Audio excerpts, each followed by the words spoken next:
Chapter 109. At that moment, Yi Shuai and Hua Yanming felt an indescribable shock.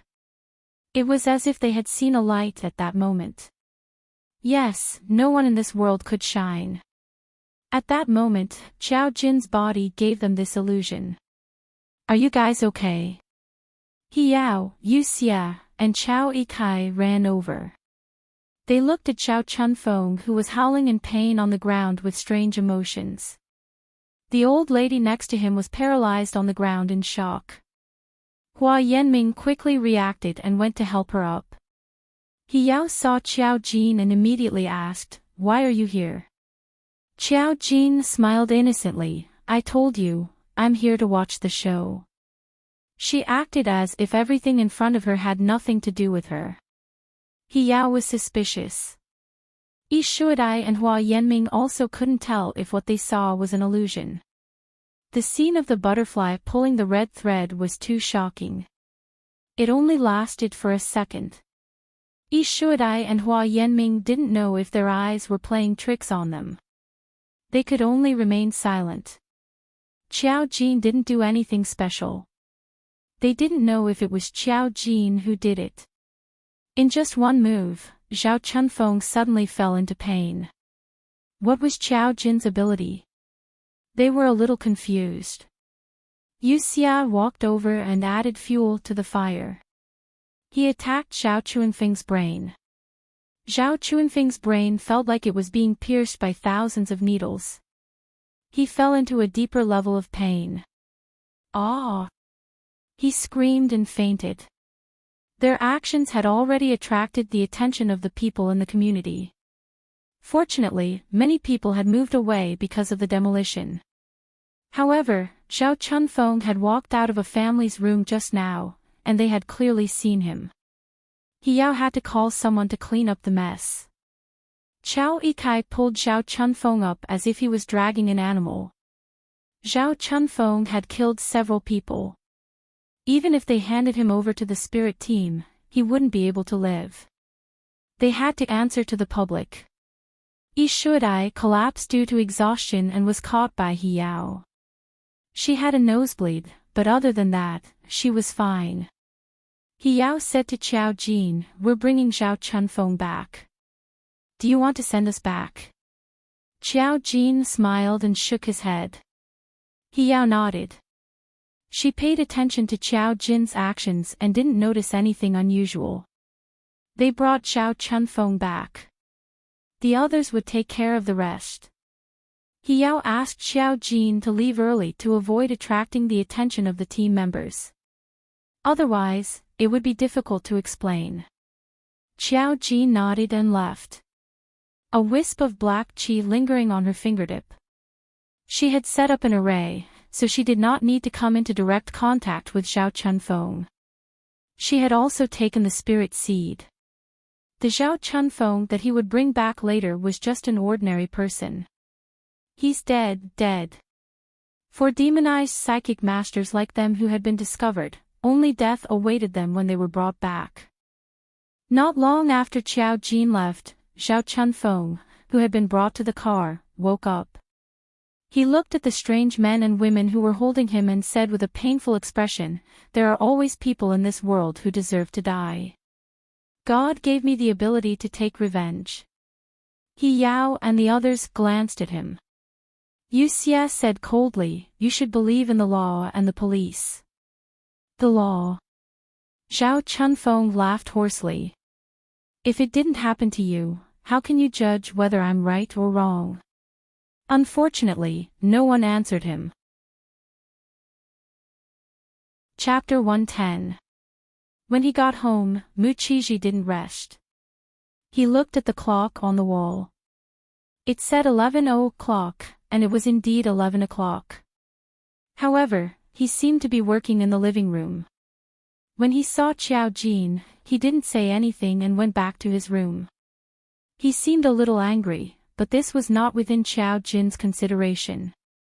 She went back to her room. Xiao Chunfeng's demonized spiritual thoughts turned into a wisp of gas and went into the Mu family's villa again. She knew when she saw Tan Shuajia's black aura. Some things in this world were interconnected. If Tan Shuaja didn't court death, she wouldn't have died so quickly. She had to pay back the life debt she owed. If Xiao Jin didn't appear, this case would take another month to solve. She smiled. The next thing would probably be the Feng family's business. He suspected her quickly, but she didn't know if he had the ability to see through her. No spiritual seed. When they tested again, He Yao and the others found that there was no spiritual seed in Zhao Chuanfeng's body. She couldn't help but frown and ask Yi Shuadai, when Qiao Jin suddenly appeared, did she get close to Zhao Chunfeng? Yi Shuadai shook her head. Hua Yanming also said with certainty, she was behind us. She didn't get close to Zhao Chunfeng at all. He didn't know if what he saw was an illusion. Hua Yanming hesitated and didn't say it out loud. She didn't get close to him. He Yao also fell into a complicated mystery. At present, they were sure that Qiao Jin had the ability to foresee. It was already unbelievable for a spiritual psyche master to have such an ability. It was impossible for her to have other abilities. If she could seize other people's spiritual thoughts, it would be fine. But without direct contact, Qiao Jin could seize other people's spiritual thoughts out of thin air. It was impossible. He Yao had seen so many spiritual psyche masters and read so much information, but she had never heard of a spiritual psyche master with dual abilities. Besides, what was the use of Qiao Jin taking the demonized spiritual seed? But she said herself that she needed the demonized spiritual seed. He Yao recalled that she had once said that rather than taking back the spirit group headquarters, she would rather give it to her. Could it be that there was someone in the spirit group headquarters who knew how to use the demonized spirit seed? That was a matter of the headquarters, and they had no right to interfere. Yu Xia saw He Yao's expression and sneered, we saw him going through walls with our own eyes. Now that we don't have the demonized spirit seed, how are we going to explain ourselves? The spirit group would know about this matter and would send people to bring Zhao Chunfeng back. He Yao had yet to resolve the previous matter, and now that another one had appeared, the spirit group would definitely pursue this matter. Hua Yanming said, what can we say? We can only tell them the truth. The disappearance of the spirit seed is not something we can control. It has nothing to do with us. Even if he suspected Qiao Jin, did he have any evidence? There was no evidence that Qiao Jin had taken away the demonic spirit seed. At that time, it was the spirit group that had to worry about it, not them. Yu Xia glanced at Hua Yanming. He knew very well that this group of people didn't welcome him after he arrived. There were many things that they didn't tell him before, including the matter with Qiao Jin. She suddenly appeared and left, and this group of people didn't even give her an explanation. He Yao looked at Yu Xia and said to the others, Ikai is right. Just tell us the truth. It's up to the headquarters how to investigate. Everyone replied, yes. Chapter 111. When Zhao Chunfeng was brought back, he was first interrogated. Although he was a demonized spiritual reader, there was always a reason for demonization. He Yao and the others needed to record the reason. Now that Zhao Chunfeng had lost his spiritual seed, he would most likely be handed over to the police. Zhao Chunfeng was locked up in the special monitoring room of their team. Hua Yanming went to interrogate him. Why did you kill innocent people? Innocent. When Zhao Chunfeng heard that Hua Yanming had come to interrogate him, a mocking sneer appeared on his face. If you investigate the information of those women, you should know that they are not innocent. Hua Yanming lowered his eyes. I know, but they did not break the law. That is not a reason for you to take revenge. So my parents died in vain. Zhao Chunfeng grabbed the iron door of the interrogation room and approached Hua Yanming. His face was twisted. They are innocent, so you take human lives as a joke. My parents were just street vendors. They did not provoke them, but they were beaten to death by the people they called. And then? They are the culprits, but nothing happened to them. What do you want me to do? Hua Yanming's expression was calm as he listened quietly to Zhao Chuanfeng's secret past. Tan Xuejia, Gu Jiajin, and another girl knew each other. They graduated from the same vocational college. At that time, because of their beauty, they had many suitors. Zhao Chuanfeng's parents were street vendors. On a peaceful night, they had a conflict with Tan Xuejia's group. It was just a stain on a piece of clothing. The couple had apologized properly but was insulted. In their agitation, they retorted without thinking. At that time, Tan Xuejia's suitors fought with the couple in order to stand up for Tan Xuejia. At that time, the indifference was terrifying. Not only did Tan Xuejia enjoy the feeling of having hundreds of followers, but she did not seem to think it was wrong when she saw the couple gradually lose their breath under the attacks of the suitors. Later, in the hospital, the wife died of serious injuries. Zhao Chuanfeng's father could not take the blow and died soon after. The attackers were sentenced, but they were all underage. Tan Xuejia and the rest did not do anything. They only watched and criticized. After that, they dropped out of school and disappeared for decades. It took Zhao Chunfeng a long time to find out the truth about his parents' deaths. To him, learning about his parents' death while studying in a faraway place was simply a nightmare for him. When I saw her that day, they even grabbed a girl and threw her to the side of the road. The smile on Zhao Chuanfeng's face was filled with sarcasm and loathing. Can you expect a group of beasts to become humans when they grow up? I just wanted to avenge my parents. What did I do wrong? Of course, it was wrong for me to kill them, but I don't think it was wrong for me to kill them. I was caught, and this is my responsibility. I don't care what I have to bear, but you can't say that I did something wrong. Hua Yanming quietly recorded all of this and sighed in his heart. Then, he asked a key question: when did your ability appear? At this moment, Zhao Chunfeng knew that he couldn't escape, so he simply confessed, the night I found their tracks, I tracked them down for many years before I found out that they were now in the capital. That night was the first time I saw them. When I went back, I accidentally found out that my body could pass through objects. Chapter 112. He had been too excited at the time. His mind was filled with thoughts of killing. At first, he thought that God was helping him, so he was the only special one. Of course, the first thing he did was to take revenge. Then, he thought of other things. When Tan Xuejia and the others were killed one by one, he didn't expect to be caught so quickly. Then, he found that there was a group of people with extraordinary abilities like him. He knew that he wasn't the only lucky one. This world was fair. If someone used this ability to do something wrong, there would naturally be someone to correct it.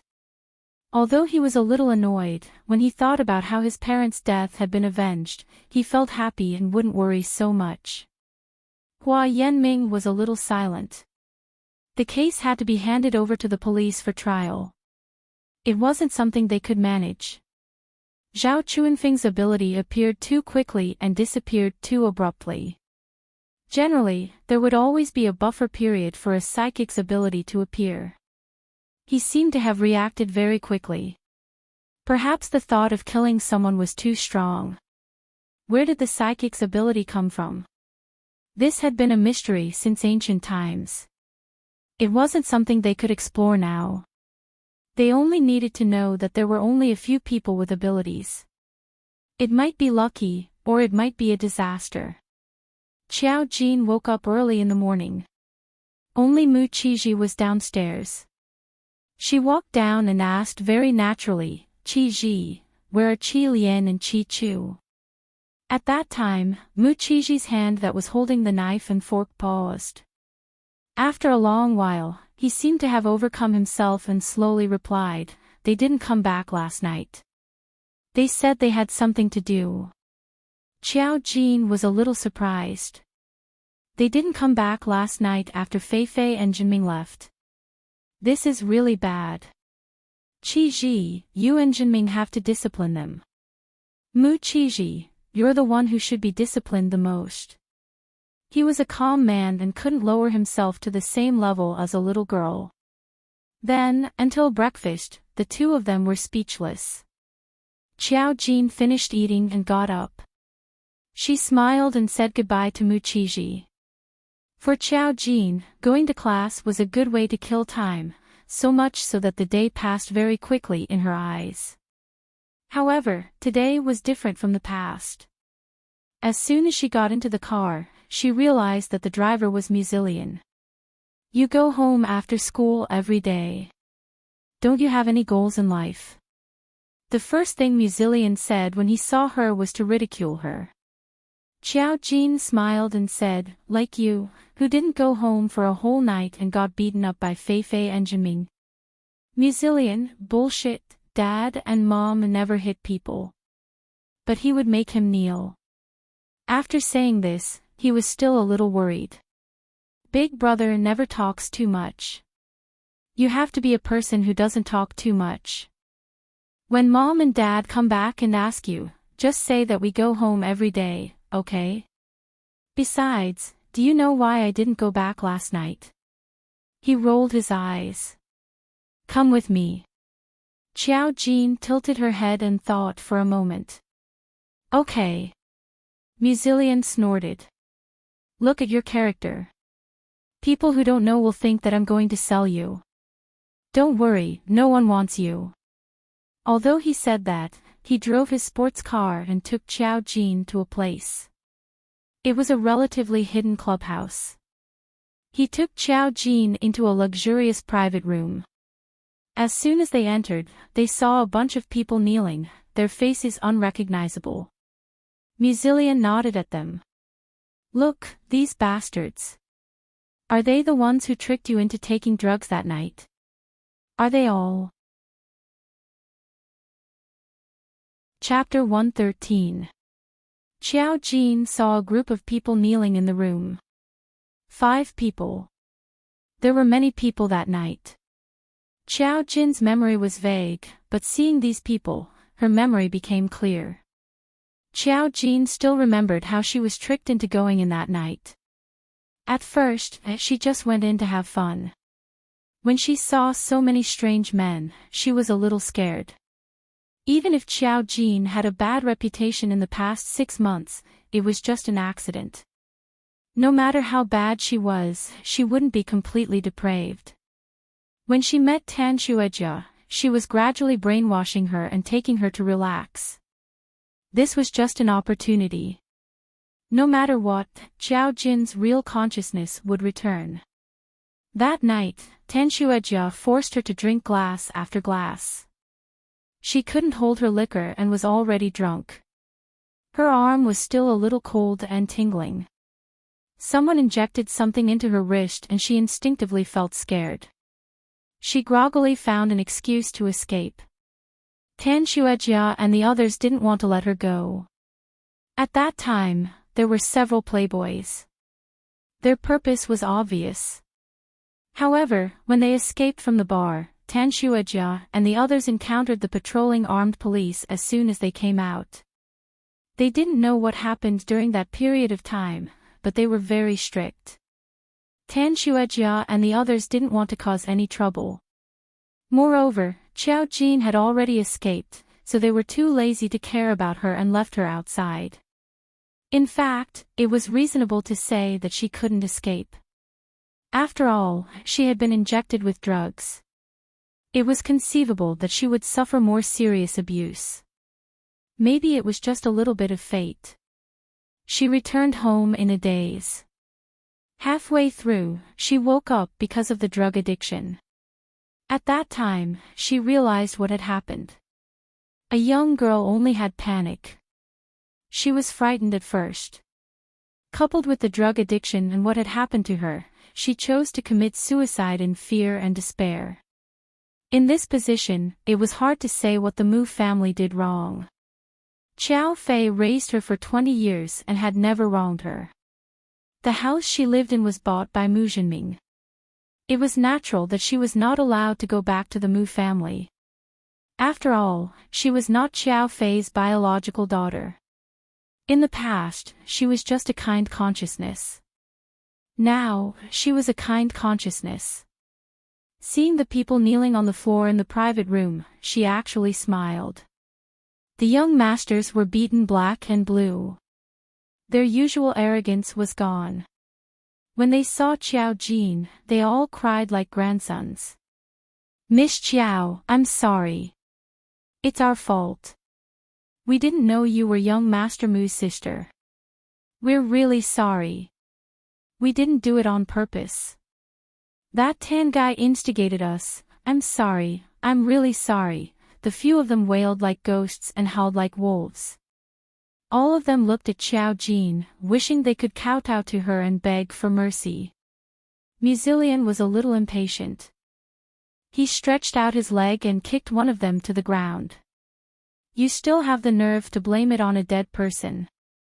You guys have no sense of propriety. You just casually injected drugs into people?" That person howled in pain.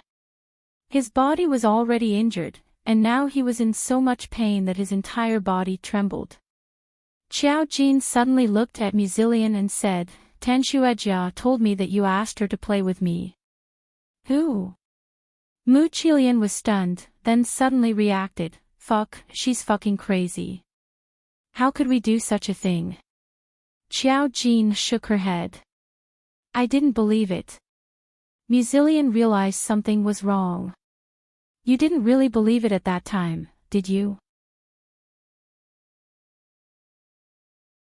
Chapter 114. Xiao Jin didn't say anything. In fact, it didn't matter if she had been wronged in the past or not. After all, it was her fault. Now, she would take revenge on those who deserved it. However, she didn't expect Muzilian and the others to help her. Young people nowadays were really complicated. They didn't call her Tan Shuejia, but they didn't like Xiao Jin.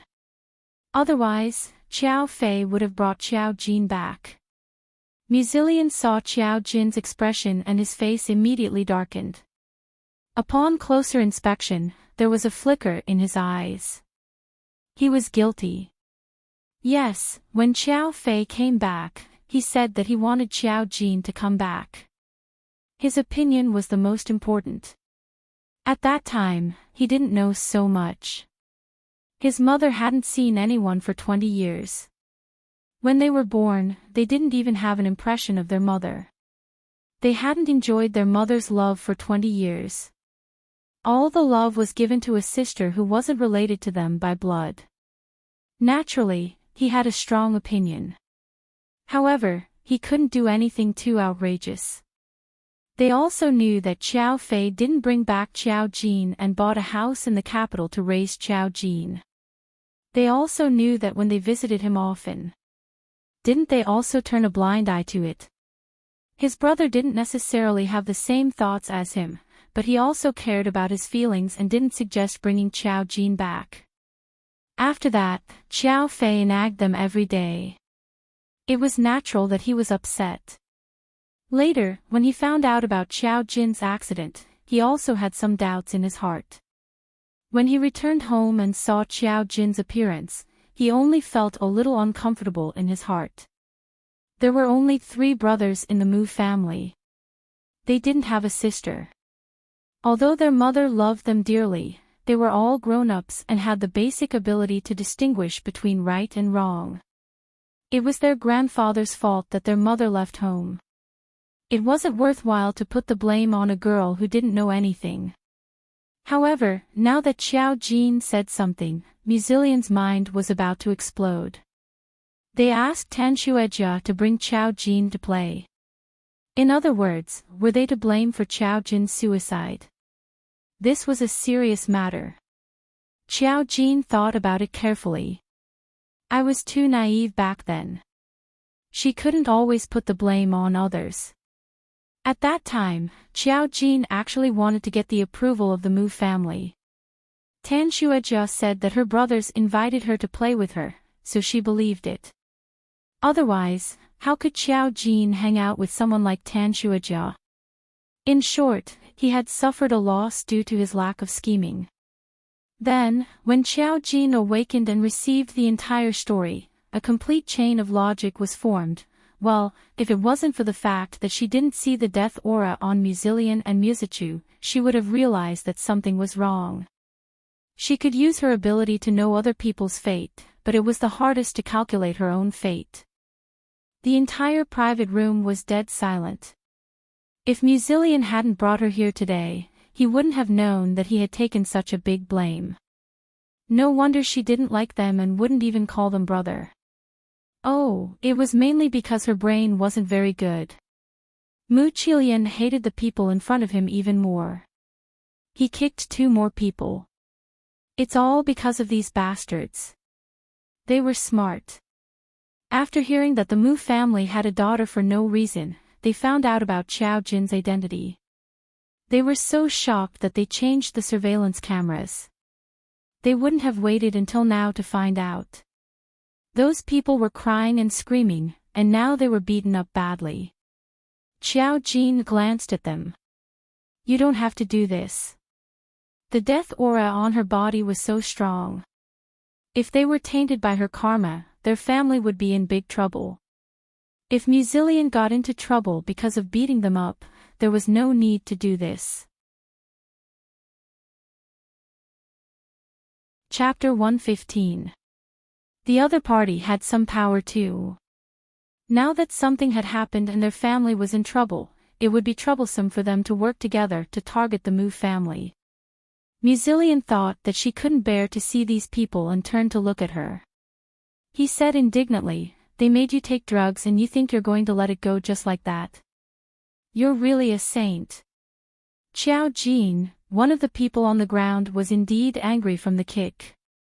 Mu, this is our fault, but don't go overboard. Your sister is fine now. Don't think that the Lan family is afraid of you. If you say she's fine, then she's fine. Now, she has to go to the hospital twice a month for checkups. Even her brain is damaged. You tell me if she's fine or not. Muzillion was angry and vented his anger on them. Come and hit me if you're not convinced, you bastards. He was used to being wild outside since he was young. He was the little prince of the nightclub and had brute strength. Without his lackeys, these young masters who were drunk every day were no match for him in a fight. Moreover, Musachu was outside too. One of them couldn't take the kick anymore. He suddenly stood up, picked up a wine bottle and threw it at Muzillion. It looked like he wanted to smash Muzillion open. Seeing that his blood was boiling, the others were also agitated. They stood up and wanted to beat Muzillion up. Muzillion wasn't afraid at all. He dodged that person's wine bottle and instantly got into a fight with them. Xiao Jin stood at the side of the private room like an audience. With a bang, the door of the private room was kicked open. Musachu walked in with a cold face.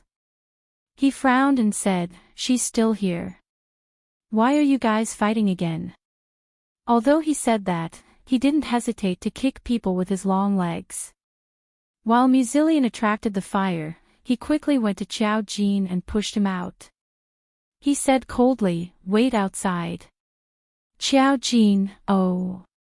Xiao Jin kindly closed the door for them. The room was filled with screams.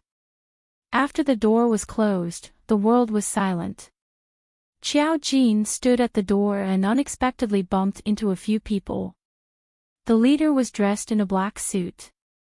He looked like a human, but his eyes were dull and gloomy. Even when they met his eyes, it was as if some cold-blooded animal had crawled over them. It was slippery and cold, giving people goosebumps. He had a cigarette in his mouth and a group of people followed behind him. Xiao Jin's private room was not far from the elevator. When the other party came out of the elevator, he saw Xiao Jin standing at the door and stopped. The man's gaze landed on Xiao Jin. The few people behind him had fearful and respectful expressions. When they saw him stop, they didn't dare say anything. They just followed his gaze and looked over in surprise. Xiao Jin was very calm. He even recognized the man at a glance. He should be the person he saw when he ate with Song Yanqing the other day. He was a young man with a tough life. He didn't know which rich young master he was. He couldn't see through him at a glance and couldn't be bothered to calculate for the time being. The man stared at him and his lips curled into a sinister smile. The smoke surged up, making his three-dimensional facial features a little blurry. His dark and gloomy eyes swept across Xiao Jin wantonly. Then, he revealed a slight sneer and strode away with large strides. Xiao Jin thought to herself that there were indeed quite a number of young people with mental problems these days. Chapter 116. After a while, the door of the private room opened. Mizuchu walked out first. Not surprisingly, Xiao Jin recognized them at a glance. In fact, Mizuchu's cold aura was far from his hot-tempered brother. The moment the door was opened, the smell of blood seemed to come out. It was impossible for there to be no blood at all. Mizuchu was not hot-blooded after the fight just now. He was still cold. Qi Lian shouldn't have brought you here. Xiao Jin smiled. Thank you for helping me vent my anger. Mizuchu seemed a little surprised. His eyes slowly moved away from her face. No need. Xiao Jin said again, I won't tell Feifei that you fought. Mizuchu, Muzilian came out of the door and cursed. Fuck, a bunch of bastards. How dare they provoke me when they don't have the ability. When he saw Xiao Jin, he deliberately said fiercely, I'll send you back quickly. If you don't go back after school, Big Brother will ask at home. It would not be good if this bunch of bastards came and saw Xiao Jin here. Since they had fought so hard, they would definitely deal with some things later. Xiao Jin probably knew what they would encounter, but he just smiled faintly. Okay. Muzilian and Mizuchu were not really fearless. When the car was still on the road, Muzilian received a call from Mu Jinming, who was far away in Sakura Island. What did you do? Unexpectedly, Mu Jinming's voice was very calm. Even if he knew what his son had done, he did not seem to blame him. Xiao Jin heard it loud and clear. So what if you hit her? Why did you bring her there? She is a little girl and has never experienced these things. What if she is traumatized? When Muzilian answered the phone, he kept peeking at Xiao Jin from the rearview mirror. Even a fool knew that this call was related to him. At this moment, he said, It's fine. I think she's quite strong. Mu Jinming, before hanging up the phone, he scolded again, Don't you know how to act appropriately? Don't you know how to find a place with no one around? Obviously, he had some opinions about his troublesome son causing trouble for him in the country and preventing him from having a good vacation. After hanging up, Muzilian said to Mizuchu, who was driving, Brother, they called Dad. Mizuchu snorted and said casually, We'll talk about it when we get back. When they arrived home, Muchiji was sitting on the sofa and reading a notebook. Upon seeing them return, he rubbed his glabella and asked sternly, What did you do? Obviously, he knew what had happened. After all, Mu Jinming wasn't at home. If anything happened, he would definitely call his elder brother. Mu Qiji looked at Xiao Jin, who was standing behind him, and said, Xiao Jin, go back to your room. Xiao Jin didn't have any objections. However, when he walked to the front, he suddenly said earnestly, Qiji, they are still children. They don't know any better. Just teach them a lesson. Don't hit or scold them. He was like a doting elder. The three Mu brothers, Xiao Jin knew that Mu Qiji would at most teach the two brothers a lesson and wouldn't do anything to them. Thus, he walked into the house with relief. She calculated that those people would probably cause a few days of obstruction to the Mu family after they complained. However, it would only be harassment. After a few days, they wouldn't have the chance to harass the Mu family anymore. Chapter 117. After going upstairs, Xiao Jin went to the bathroom to fill the tub with water. She needed to take a bath. The poison in her body had not completely disappeared, but it had been suppressed in the deepest part of her body by her power. After taking a good bath today, her body would be completely healed.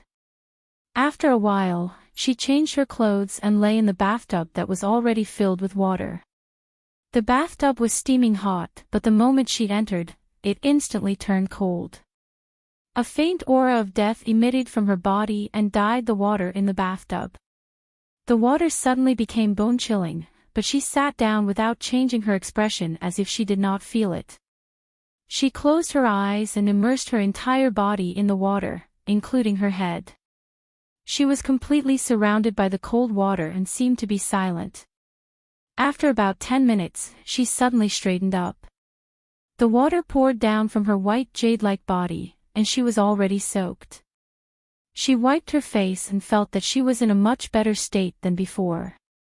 The water had completely turned into ice water, and if it was an ordinary person, they would be frozen half to death just by being close to it. She clicked her tongue, the time was getting closer and closer, and she felt more threatened. It seemed that she had to go to Songyangqing to get the aura of death. Anyway, it was almost time. After changing into a bathrobe and coming out of the bathtub, she heard the discussion about her downstairs like whispers. The three brothers of the Mu family had been discussing her, and those words sounded calm, but there was a faint hint of concern. Of course, there were also doubts. How did the poison in her body disappear? This was also troubling the Mu family. Could it be that Xiao Jin was so talented that he did not get addicted to drugs at all? She slowly curled her lips, and the beeping sounds on the computer sounded like crazy. She walked over and saw that there was a commotion at her fortune-telling shop. Anonymous buyer, hello, I want to have my fortune told. This time, the other party was not Lin Si, but Xiao Jin felt that the other party was introduced by Lin Si. Anonymous buyer, don't know which one I should choose. Customer service today is for you. Today, choose your life package. The other party was silent for a long time before typing again. Anonymous buyer, how can you be sure that I want to have my life read? Today, kiss kiss, do you want to count? Anonymous buyer, to be honest, the customer service's attitude wasn't very good. On the other end of the phone, Xiao Roland's expression suddenly became a little bad. Lin Si, who was next to her, also heard their conversation and hurriedly said, Sister, don't take it to heart. That's how the master talks. He's really efficacious. You've seen our chat history. Why are you still hesitating? Just tell her what you want to know. Xiao Roland was indeed a relative of the Lin family. However, they were not related by blood. Xiao Roland was her godmother's daughter. Her godmother and her mother had been very close since they were young, but she had always lived abroad and rarely came back. However, when the two families met occasionally, they were also very close. This time, Xiao Roland and her mother had returned to the country for a visit. Lin Si was very happy to see her sister. In addition, she knew that she was going to get married soon and knew a little about her future brother-in-law. To be honest, Lin Si was not very optimistic. Although the Zhao family lived abroad, Xiao Roland's mother believed in the fortune-telling skills in China. Lin Si urged Xiao Roland to have her fortune told. It was a good thing to be able to bring business to the master. Chapter 118. Xiao Roland's family background was not bad. She did not care about 599 yuan. Seeing that the other party asked her to choose a life package, she was a little hesitant. To be honest, even if she saw the chat history, a girl like her who had received a Western education from a young age did not believe it. However, she could not persuade Lin Si. In addition, she was indeed a little curious, so she still ordered the life package. After placing the order, the customer service was very fast. Today, name, date of birth. Zhao Roland was still a little hesitant about posting her information online. However, the other party quickly sent another sentence. Today, Chinese name. Zhao Roland's body trembled when she saw this sentence. Lin Si also said, "Look, I told you that this master is super awesome." Zhao Roland was a foreigner. Her name was usually in English. She would only use the name Zhao Roland when she returned to China. However, since she was in China now, there was no reason for the other party to specifically point this out. It could only mean that she knew that Zhao Roland was Chinese. She knew about her general information through a phone. Zhao Roland did not believe it. She can see my background information, right? Lin Si said, "Sister, are you stupid? You're using my alternate account, okay?" Zhao Roland, oh, this was Lin Si's cat treasure account. Thinking of this, Zhao Roland's heart skipped a beat. She still reported her name and date of birth. There was no reply from the customer service for about a minute. Lin Si said, "Since you're calculating life, you must take a long time." Zhao Roland did not believe in such things. Although she's calculating my life, I don't believe that she can calculate anything for 600 yuan. It was not that her mother had not found a fortune teller before. Those high prices that could easily reach hundreds of thousands or millions could not convince her, let alone this kind of fortune teller. Unexpectedly, the customer service suddenly replied. "Today, don't get married." The cold words made Zhao Roland feel cold from head to toe. She was indeed about to get married. Her husband's family background was not as good as hers. He was just an overseas student whose family had gathered all their resources to support him. However, he was good-looking and was very gentle and considerate to her. He even had common topics to talk about with her. Zhao Roland thought that he was her true love. Even if her family objected and looked down on her husband's family background, she still argued for it and expressed that her husband's future was not bad. He would at least be an elite in the future and would not be inferior to her. She could not look down on him just because of his family background.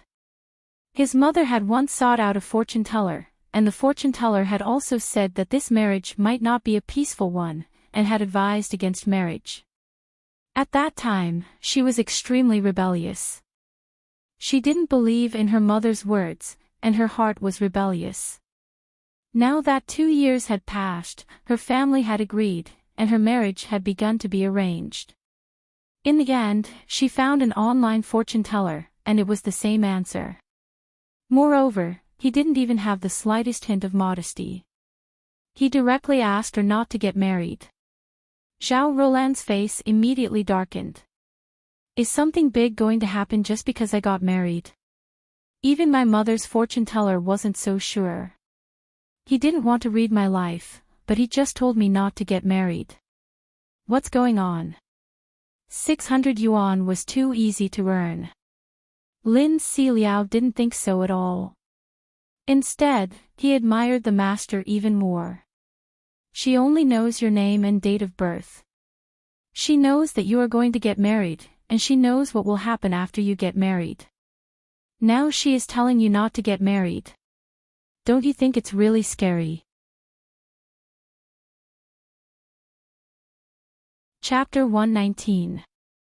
Generally, if a master wanted to tell a fortune, he would at least know what the fortune teller was looking for. For example, marriage. She had to tell the other party that she was about to get married before she could start to calculate her marriage. This shop didn't ask anything, but it seemed to know everything.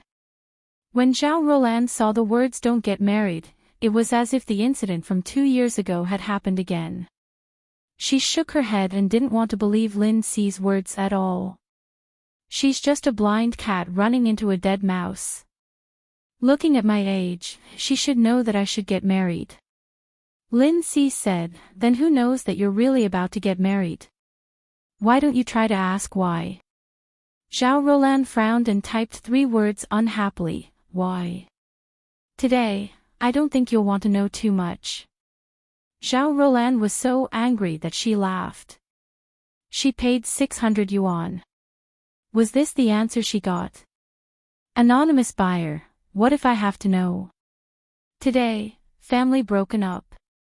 His cold words were like a sharp sword stabbing into Zhao Roland's heart. What nonsense is she talking about? What nonsense is she talking about? Zhao Roland was so angry that her whole body trembled. My family will be broken up after I get married. What does she mean? What does she mean? Is she cursing me? Lin Si was also a little dumbfounded. Although she also didn't like her future brother-in-law, it didn't have to be like this, right? That brother-in-law of hers looked like an honest person. How did he end up with a broken family? Xiaolon, what's wrong? Zhao Roland's fiancé, Wei Dixuan, who was about to marry her, walked over.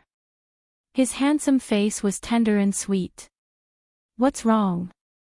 Zhao Roland saw him and calmed down. She couldn't let Wei Dixuan know that she had found a fortune teller. Otherwise, wouldn't he not believe in this marriage? What would Wei Dixuan think then? Zhao Roland immediately shook her head. It's nothing. I just saw some news and was angry. Wei Dixuan immediately said, what news made you so angry? There's no need to. Calm down. He rubbed Zhao Roland's head and smiled at Lin Si. Then, he said, Xiaolon, don't be angry. I'll make you a cup of flower tea. Zhao Roland hurriedly nodded her head. After Wei Dixuan left, she turned to Lin Si and said, look at your brother-in-law. He's such an understanding person. How could a fortune teller say such words? Is this family ruined because of our marriage, or because of your brother-in-law? This is too much. Lin Si, does being considerate guarantee a happy marriage? Although Lin Si felt that the result of this calculation was a little scary, she was actually convinced in her heart. Hu Wei's matter was deeply rooted in her heart. The master had saved her life, and that was a fact. However, when she saw Zhao Roland's expression, she was too embarrassed to say anything. This result was probably too much of a shock for her. From her point of view, it was indeed hard for her to accept. But thinking about it carefully, there was no need for the master to curse her, right? Zhao Roland was so angry that she took out her phone and sent a message to Qiao Jin.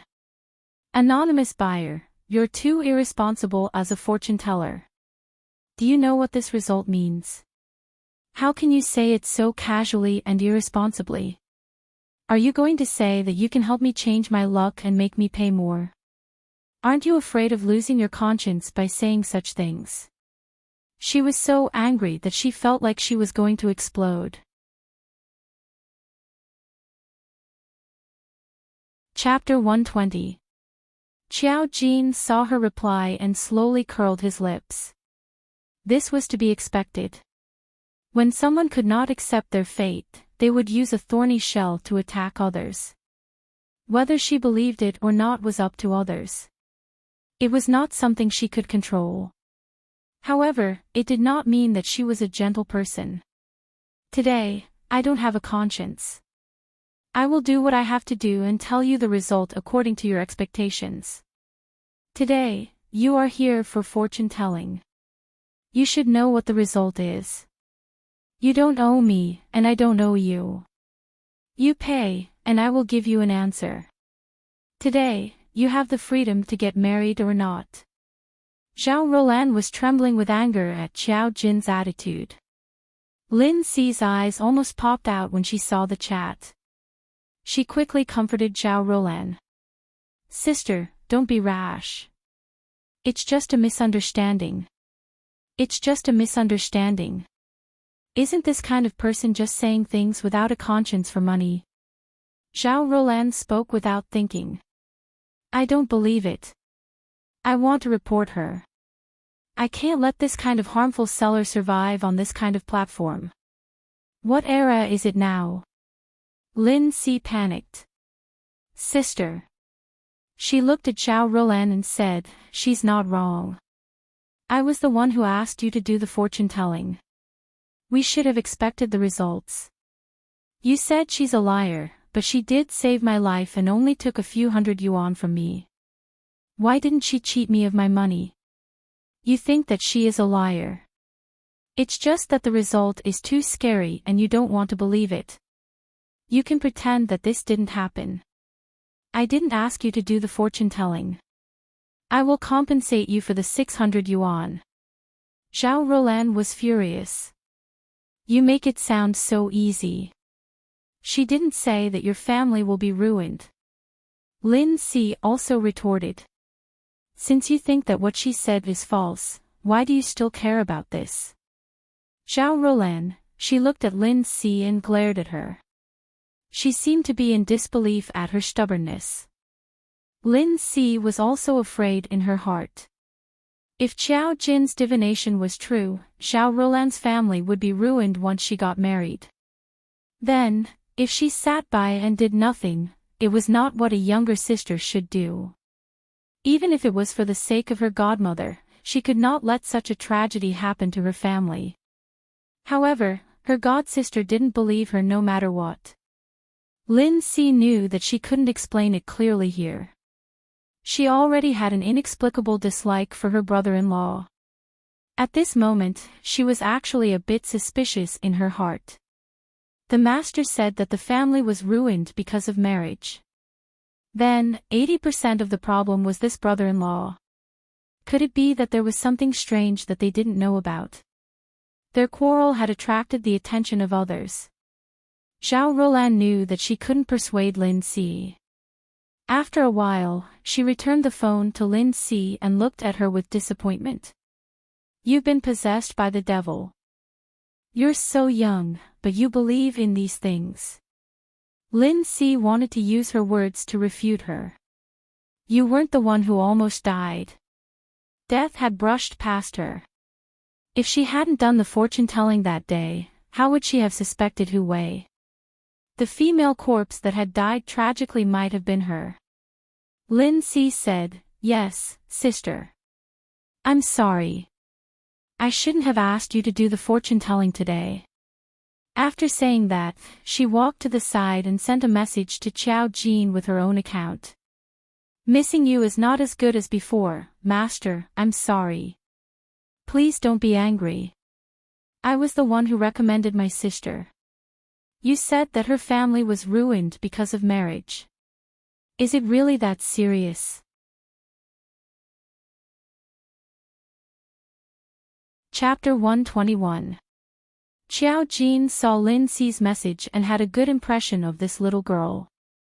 She liked tactful people who could seize the opportunity and not let it go. Lin Si believed in her unswervingly. She could change many things.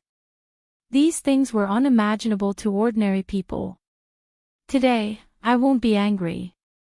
This kind of thing is very normal. A person's life can't be perfect. She should have some expectations when she came to fortune-telling. She might have thought of all kinds of answers, but it wasn't what she expected when she said it out loud. It was normal to resist or even not believe it at all. Today, don't bother. You're asking for trouble.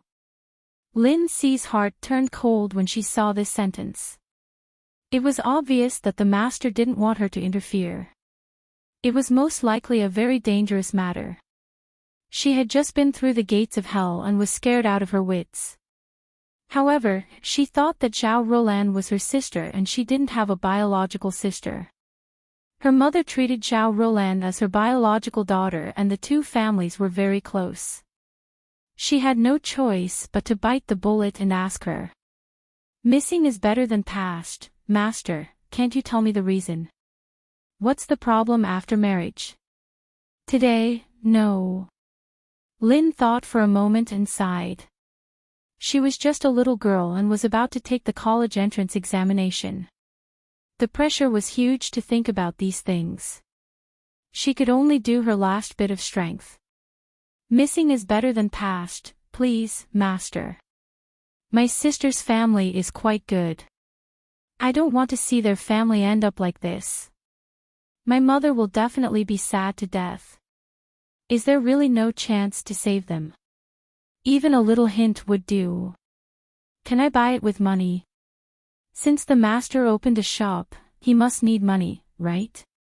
Although she said that she would buy it with money, her attitude was quite sincere. Xiao Jin admired this girl. Of course, there was a way to save her. It was quite simple. Just don't let her get married. However, who would care about this kind of thing? There were other ways to try, but Xiao Jin didn't intend to say it now. Fortune-telling was like this. If she believed it, she believed it. If she didn't, then forget it. She wouldn't do anything to prove herself. Today, in a few days. If she could save her, she wouldn't put herself in danger. She would definitely not do such a thing if she did a good deed and ended up being blamed on herself. She only replied with this sentence, at least giving Lin Si a little hope. There was still a month before Zhao Roland's wedding. After hearing this, Lin Si had at least something to think about during this period of time. Of course, she also knew that she couldn't rely on others for this kind of thing.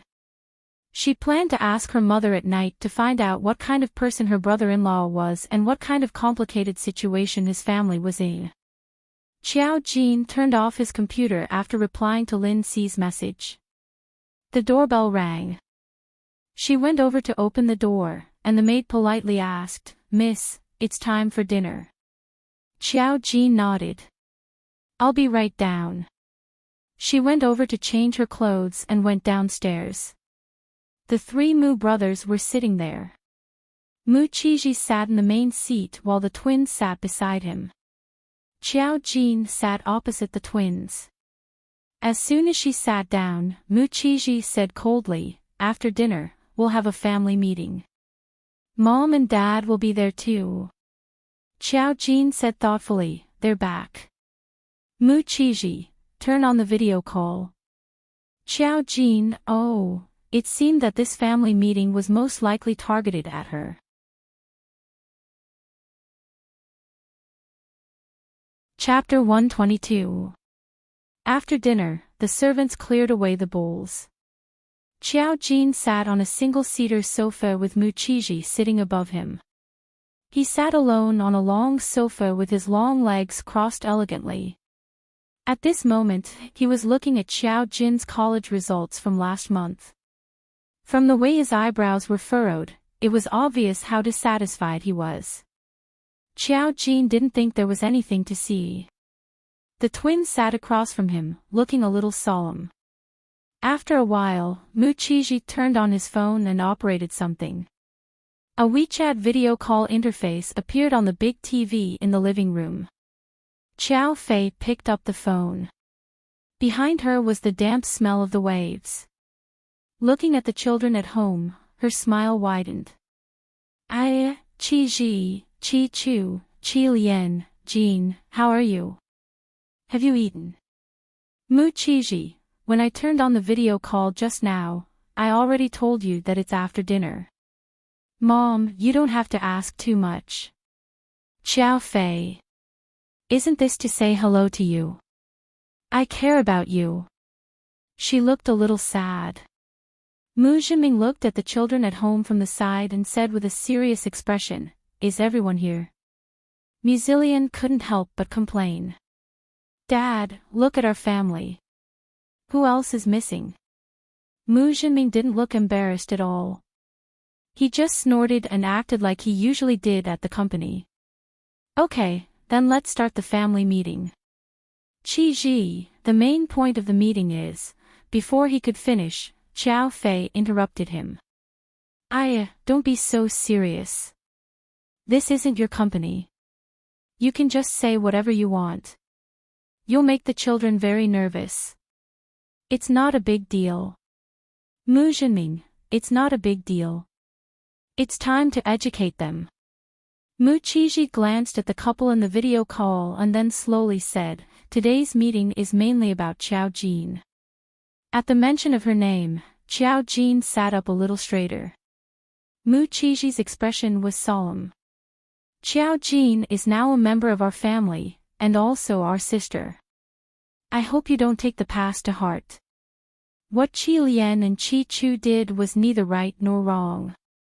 Father and I will take care of the Lan family's follow-up matters.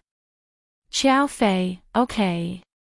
Mu Qiji paused for a moment before continuing, in the future, you have to be careful when you do things. Things like today must never happen again. Especially, don't bring Qiao Jin to places that he shouldn't go. Muzillion, especially you. Qiao Fei, yes. Muzillion was a little unwilling. I just want her to go and see if it's those bastards, Mu Qiji said, you have to be polite. Don't forget that you're a member of the Mu family. Muzillion, is it those bastards? Mu Qiji's gaze turned to Qiao Jin. Qiao Jin, what do you think? Qiao Jin paused for a moment. What do I need to think? Mu Qiji looked at her and then reminded her. Those bastards. Mu Qiji was asking her how she wanted to deal with those bastards. It seemed that the Mu family didn't intend to let this matter go so easily. Therefore, they didn't think that it was a big problem for Muzichu and Muzillion to fight. It was just that it would be a little troublesome to deal with those families in the future. Qiao Jin's injury, however, couldn't be let go just like that. Qiao Jin's lips curled up slightly. You guys can make the decision. Her karma was the best revenge. Naturally, there was no need for him to add fuel to the fire.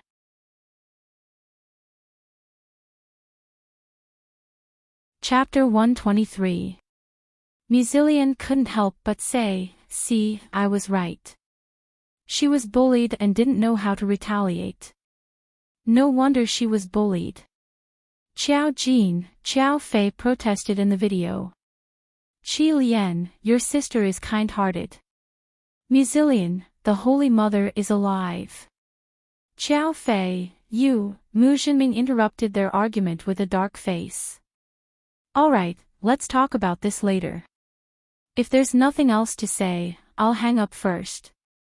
Mu Qiji, there's one more important point. Qiao Jin has problems with her studies. I've seen it. Her professional grades are average, and her foundation grades are even worse. She needs a teacher to tutor her. Qiao Jin immediately said, no, I don't really need it. Someone can tutor me. If there was a teacher to help her in class, she would rather use Song Yanqing's notes. At least, after reading his notes recently, it was really effective. She simply didn't like people being too close to her. Of course, after saying this, Mu Qiji and the others all turned to look at her. Who? Muzillion said suspiciously, your classmate in school. Qiao Jin was silent for a moment, then said directly, Song Yanqing gave me notes. Who? Muzillion thought he was hallucinating at that moment. Mu Qiji and Muzichu were a little shocked, as were Qiao Fei and Mu Jinming in the video. Qiao Fei immediately said in a high voice, Who? Who are you talking about? Qiao Jin's expression was calm. It's Song Yanqing, the young master of the Song family. I have a collaboration with him. He helped me with my studies, so I don't need additional guidance from a teacher. Muzillion's eyes almost popped out. How do you know Song Yanqing? Didn't she hear that Qiao Jin had cursed the young master of the Song family? Song Yanqing had almost met with an accident not long ago. It was said that he was gone, but he had miraculously woken up a few minutes later. Muzichu and Muzillion had even visited him. At that time, Song Yanqing had asked Qiao Jin about it. However, he naturally expressed his doubts about the sudden addition of a daughter to the Mu family. Basically, he did not say anything. The two of them did not expect that Song Yanqing and Qiao Jin actually knew each other in private. Qiao Fei seemed to want to say something, but Mu Jinming gently pushed her arm. He called the Mu family that night. Although he did not ask in detail, it seemed that the matter of the Song family's young master had something to do with Qiao Jin. The Song family had kept it a secret, and they didn't even tell him, the uncle in name. He was puzzled, but since the Song family didn't cause any trouble, it meant that nothing had happened. Qiao Fei's actions could easily cause the three young people to misunderstand. Qiao Jin simply said, "Of course we know each other." The others looked at each other doubtfully.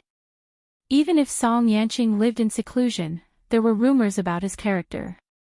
Although he was polite, they had never heard that he had a deep relationship with any young peers. If Qiao Jin knew Song Yanqing, wouldn't the news have been spread out long ago? Muzillion felt as if he had heard something dreamy. Song Yanqing also took notes for you.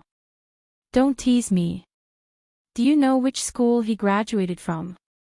He had begun to work for his father. How could he help Qiao Jin take notes in college? Qiao Jin said, "I don't know, and I'm too lazy to ask. As I said, we are in a cooperative relationship." Muzillion continued to ask, "How can you cooperate with Song Yanqing? No one in their family could trust him."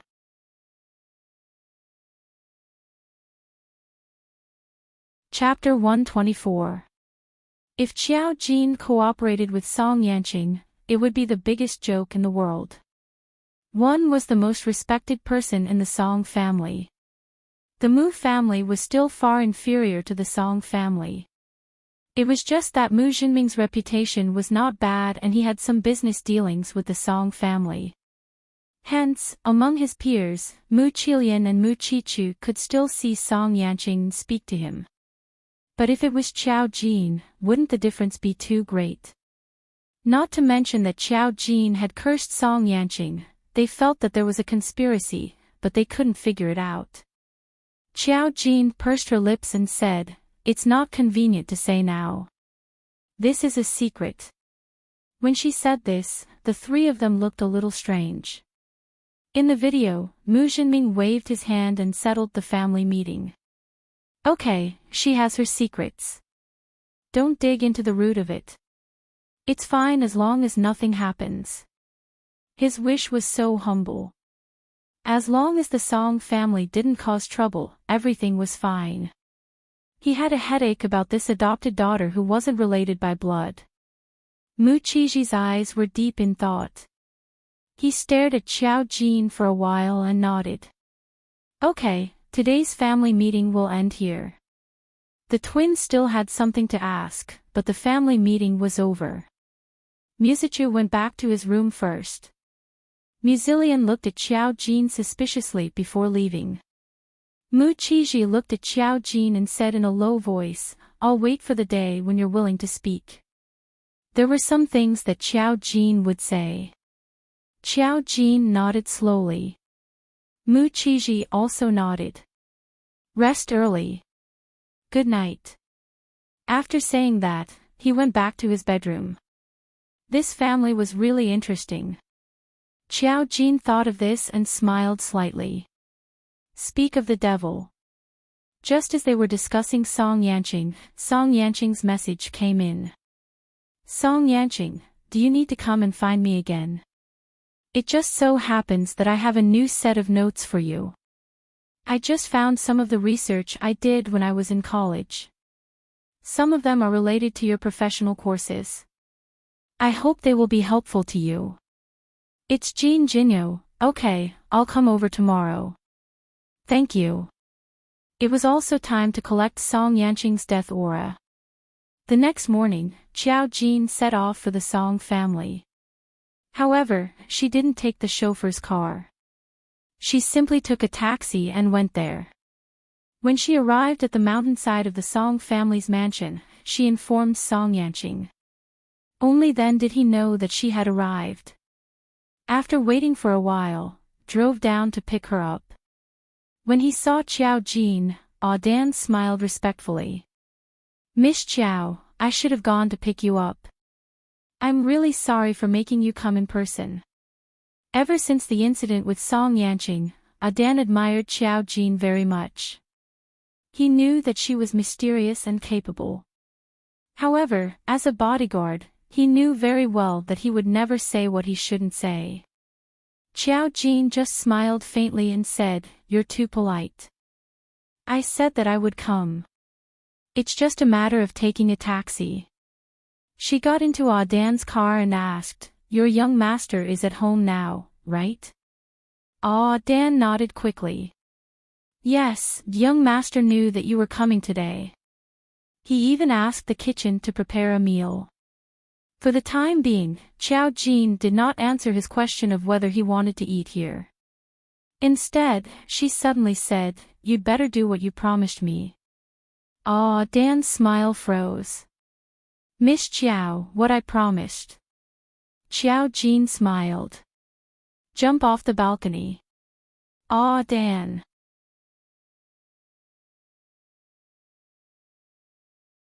Chapter 125. Jumping off the balcony was just Dan's nonsense. It could also be called mockery. He didn't expect retribution to come. Really jump?" Dan stuttered. He couldn't believe that Xiao Jin was so serious. Xiao Jin sighed and seemed a little helpless. "You said it. I didn't force you to say it." Dan, he wasn't the kind of person who couldn't understand. Hearing this, he said with grief and indignation, "I'll jump." Jumping down from the young master's place was the swimming pool, so it was just diving. Wasn't it just jumping off the balcony? Since Miss Xiao asked him to jump, he would jump. These were the words that he had said himself. As a man, once a word was spoken, it was hard to take it back. Not to mention a person like him. Xiao Jin nodded and smiled without saying anything. The car drove to the mansion halfway up the mountain and directly into the courtyard. The last time he came, he only attended the banquet and briefly looked around. However, through the Fengming array of the Song family's mansion, he had a simple understanding of the layout here. Naturally, the Fengming array hadn't been removed, but because of the major changes, the red dot inside had begun to dim. Xiao Jin wouldn't help the Song family remove the Fengming array now. When that person couldn't stand it and showed up, he would know what was going on. Dan led Xiao Jin directly to Song Yanqing's courtyard. Along the way, they saw many servants of the Song family, but no one was curious about Xiao Jin's appearance. It wasn't that they weren't curious, but the rules of the Song family were here. When guests came, they couldn't look left and right. Stepping into Song Yanqing's courtyard, Xiao Jin saw Song Yanqing's back. He was wearing a beige sweater and slim trousers today, looking as elegant as usual. He was bending down and feeding a fat cat with tiger stripes. The sun shone on him, as if he was covered with a layer of warm golden light. He didn't expect Song Yanqing to raise a cat. Most importantly, it wasn't an expensive breed. It just looked like an ordinary fat cat. At that moment, Song Yanqing was feeding it food. Fat cat raised its paws, as if trying to snatch the food from Song Yanqing's hands. Sensing movement, Song Yanqing turned around and straightened up. He looked at Xiao Jin and smiled faintly. "Xiao Jin." Xiao Jin stepped forward curiously. "Is this your cat?" When the cat saw the stranger approaching, it took a big step back cautiously. The cat stared at Xiao Jin, as if it would pounce on her if she made any strange movements. "Yes." Song Yanqing gently waved his hand. "Ding dang, this is a guest." "Ding dang."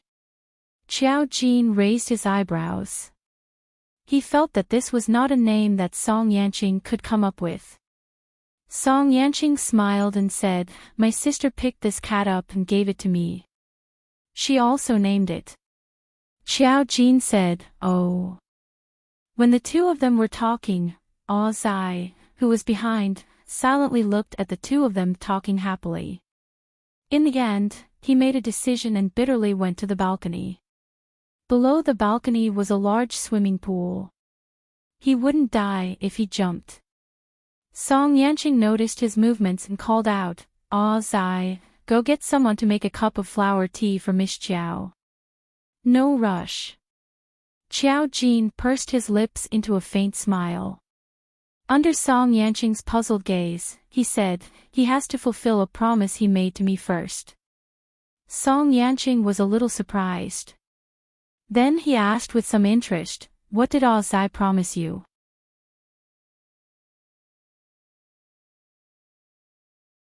Chapter 126. Qiao Jin raised his chin.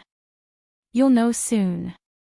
Bai quickly went up to the second floor of Song Yanqing's house, where he often sat in his bedroom on the balcony. The transparent glass partition faced the swimming pool downstairs. Bai's figure appeared there. He looked at Qiao Jin and Song Yanqing with a bitter expression. Young master, I owe Miss Qiao a promise. I said that if I asked Miss Qiao to save you, I would jump off the balcony. Song Yanqing's memory was amazing. He quickly remembered that when Qiao Jin came over, Bai had indeed said such a joke. He was a little amused. That's your promise? Qiao Jin raised his eyebrows. How is it not a promise? He said it himself, I didn't force him to say it. A real man jumped off the balcony on his own accord. Fulfilling a promise is a real man. Bai nodded. Miss Qiao is right. Song Yanqing's eyes swept the distance from the balcony to the swimming pool. There was a hint of a smile in his voice. Then jump. Bai. He looked downstairs. He was still wearing his suit. He couldn't be fully prepared to take off his clothes and jump down. Thus, he took a deep breath and jumped up from the balcony. Splash! He jumped into the pool, creating a huge splash. This sudden action scared Ding Dang into crazily meowing. Perhaps she didn't know what was wrong with this human. Bai's entire body sank into the pool. Not long after, he emerged from the pool. His entire body was soaked, and his hair was drooping down, dripping water. It looked a little funny. He wiped his face and opened his eyes to look at Qiao Jin. Miss Qiao, is my jump okay? Qiao Jin, if I say no, you have to jump again. Bai. Song Yanqing couldn't help but smile. Go and change your clothes. Also, get someone to prepare a pot of flower tea for Miss Qiao. Yes, young master. Dan hurriedly got out of the pool and hurriedly changed his clothes. After this episode, Song Yanqing looked at Qiao Jin. The notes are in my room.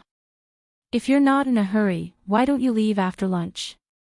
I've already asked someone to prepare the meal. He was obviously prepared. Qiao Jin had nothing to do, and Song Yanqing had told her to prepare the meal, so she nodded. Just in time.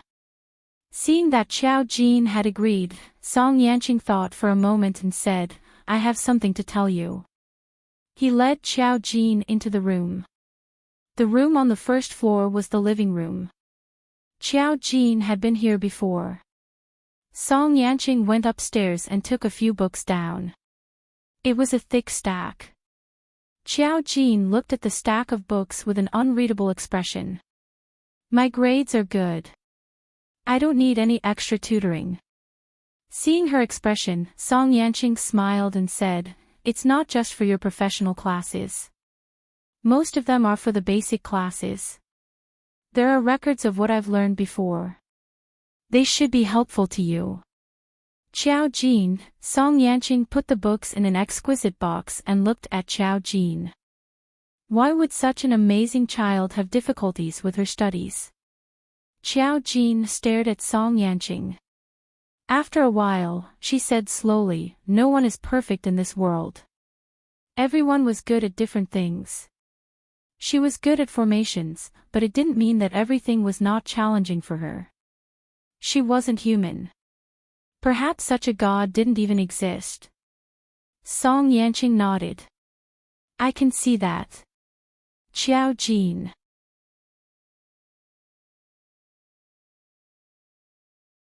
Chapter 127. Ding Dang also scurried into the room. It seemed to be very curious about a stranger in the house. When Song Yanqing walked over, it jumped into Song Yanqing's embrace, sticking to its owner. Only that pair of cat eyes were still looking at Qiao Jin. At this moment, it was no longer vigilant, but it couldn't be said to have a good impression of him. This kind of man holding a cat was like a beautiful painting. His slender fingers stroked the back of Ding Dang's neck and rubbed it, saying, "Ding Dang was raised in the backyard a while ago because of its body and was not released. It just so happened that it came back today. It has a rather timid personality and will be on guard against strangers. If you look at it twice, it will be like family." Qiao Jin stared at Ding Dang for 2 seconds, to the point that Ding Dang forgot about Song Yanqing's embrace and shrunk even more. It didn't know that its special treatment should be envied by many. After a while, Qiao Jin smiled. "Where was it picked up?" Song Yanqing raised his head, as if he was a bit surprised. "It was picked up by my big sister on the streets." When she picked up Ding Dang, its mother had already breathed her last. It was weakly crying out. My big sister pitied it and picked it up to raise it for a while. Later on, she gave it to me on my birthday. He didn't particularly like animals, but after raising Ding Dang by his side for so long, it had a different meaning. In reality, there were very few people or animals close to him. Even if it was a cat or a dog, his family was afraid that they would scratch him and that there would be serious consequences. At that time, if Ding Dang hadn't confirmed that it wouldn't scratch people, Song Xiu definitely wouldn't have given it to his little brother. Her heart also ached. Her little brother had been alone for too long.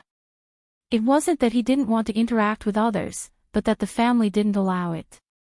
Whoever he had a deep relationship with, the Song family would even investigate the other party's 18 generations of ancestors.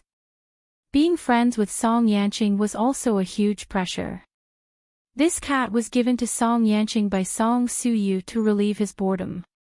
If Qiao Jin hadn't displayed a special ability, then with her awkward status in the Mu family and the previous events, Song Shirin definitely wouldn't have allowed her to interact with Song Yanqing. Seeing her staring at Ding Dang, Song Yanqing brought the cat forward. "Do you want a hug?"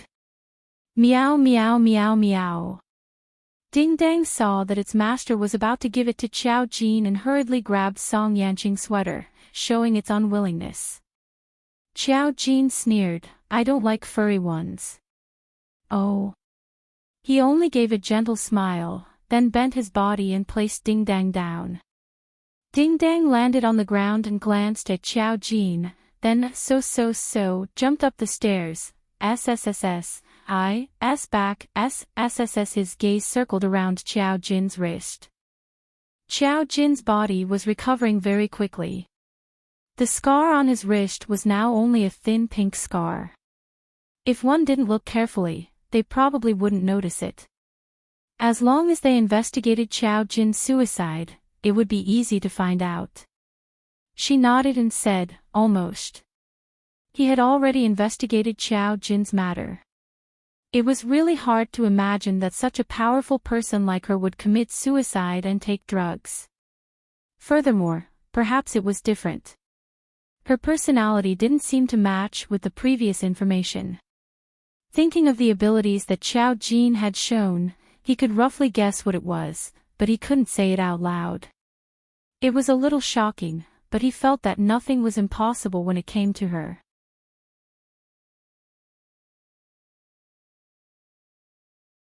Chapter 128. The feeling this girl gave him had always been very faint. It was so faint that he had the illusion that she didn't belong to this world. He slowly stretched out his hand and spread his slender fingers. Even the skin on his hand was delicate and smooth, porcelain white and flawless. But he just looked at Xiao Jin and smiled. Do you need to collect the death aura? Xiao Jin looked at him and nodded slowly. But she wasn't in a hurry to stretch out her hand. She just looked at Song Yanqing and said, I want to see something from you. Song Yanqing asked, what do you want to see? Xiao Jin lowered her eyes and then raised them again. There was a strange emotion in her eyes. The Rakshasa realm. The Rakshasa realm. This unfamiliar word surprised Song Yanqing. When I saved you last time, I was very curious why there were demons of the Rakshasa realm coveting you. At that time, Song Yanqing was about to die. She saw the demons of the Rakshasa realm. Generally speaking, the Rakshasa realm and the real world wouldn't have any intersection. Only the spiritual reader was the medium between the two worlds. Demons would use the evil thoughts in the spiritual reader's heart to achieve their goals. Then, they would lure the spiritual reader into becoming demons and finally retrieve the spirit seed of the demonized spiritual reader back to the Rakshasa realm. But in Xiao Jin's memory, the demons of the Rakshasa realm wouldn't have direct contact with a human, let alone stay by a human's side. She had heard of a similar situation before, but demons were straightforward. If they were like this, it meant that there must be something on Song Yanqing that made them so greedy. After he died, these demons would also get great benefits. Demons? Song Yanqing blinked. His long eyelashes fluttered. From his deep eyes, there was a strong sense of doubt. Do demons still exist? But when it came to demons, he had already thought of the world he saw. If those things weren't demons, he wouldn't believe it. It's demons. At this moment, Xiao Jin's voice suddenly became a little hazy. Her voice was originally clear and ethereal, but now, with this layer of haziness, it sounded as if she was speaking from another world. She raised her hand and slowly reached for Song Yanqing's neck. His neck was long and slender, and even his prominent Adam's apple was like a work of art. Her skin was so thin that even the veins under her neck could be seen. Song Yanqing only frowned slightly. When the hands touched his neck, Xiao Jin's calm voice said, "Don't be afraid. You will see." He wasn't actually afraid, but he wasn't used to having someone so close to him. However, in just 2 seconds, he calmed down. He knew that Xiao Jin was different from the rest. He also knew that Xiao Jin wouldn't just have the shallow idea of taking advantage of him. He also wanted to see what Xiao Jin would let him see. When the hands touched his neck, they brought a slight chill. Her movements were gentle to avoid giving Song Yanqing the illusion that she wanted to strangle him. Then, her thumb slowly pressed on the prominent Adam's apple. Because of the strange feeling, Song Yanqing's Adam's apple moved up and down. She felt the obvious movement and closed her eyes. When she opened them again, Song Yanqing could clearly see the red dot flashing in her eyes. The red dot outlined a strange pattern. It was just a short moment, but it was enough to make people tremble. Something slid down his Adam's apple, bringing with it a clear chill. The surrounding heaven and earth suddenly became dim, and everything lost their original color, becoming gray and defeated. Around them, there were malevolent demons, terrifying roars, and vicious gazes looking at them.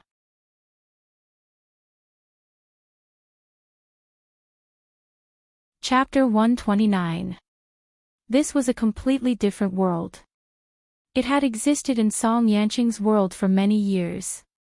He had always been confused as to why he was the only one who could see such a world.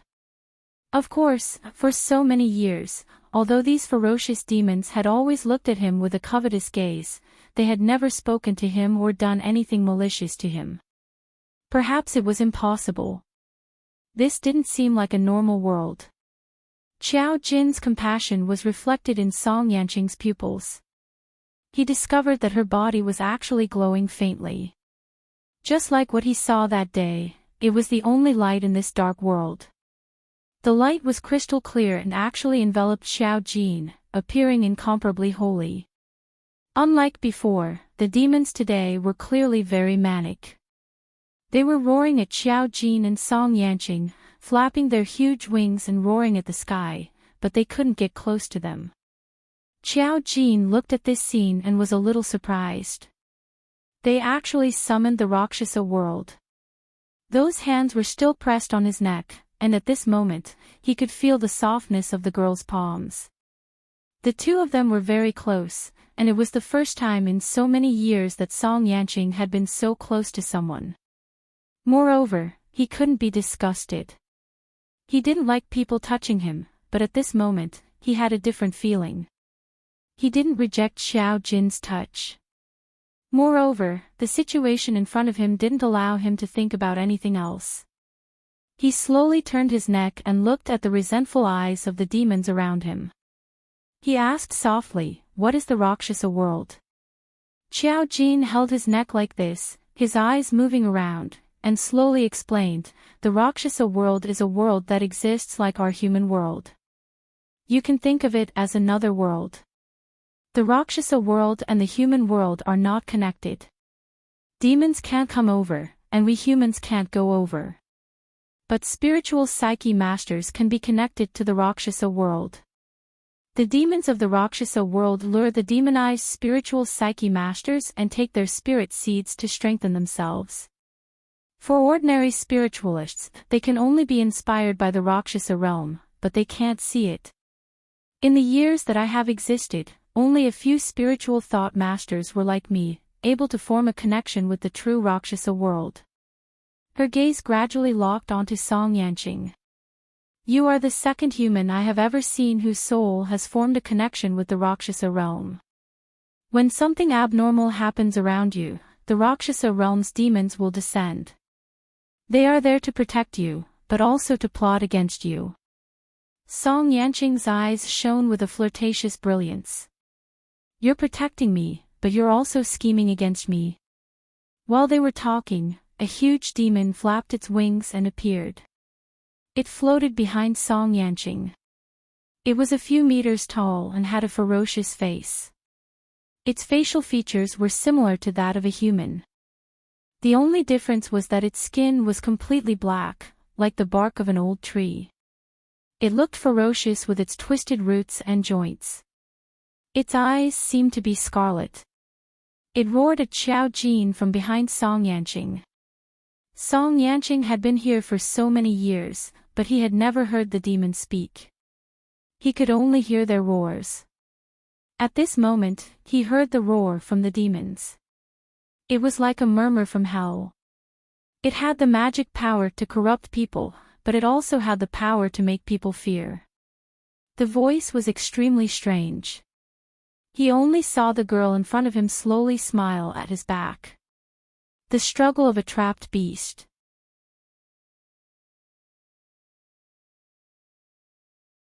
Chapter 130. She didn't say it to him, but to the thing behind him. After saying this, she slowly let go of her hand.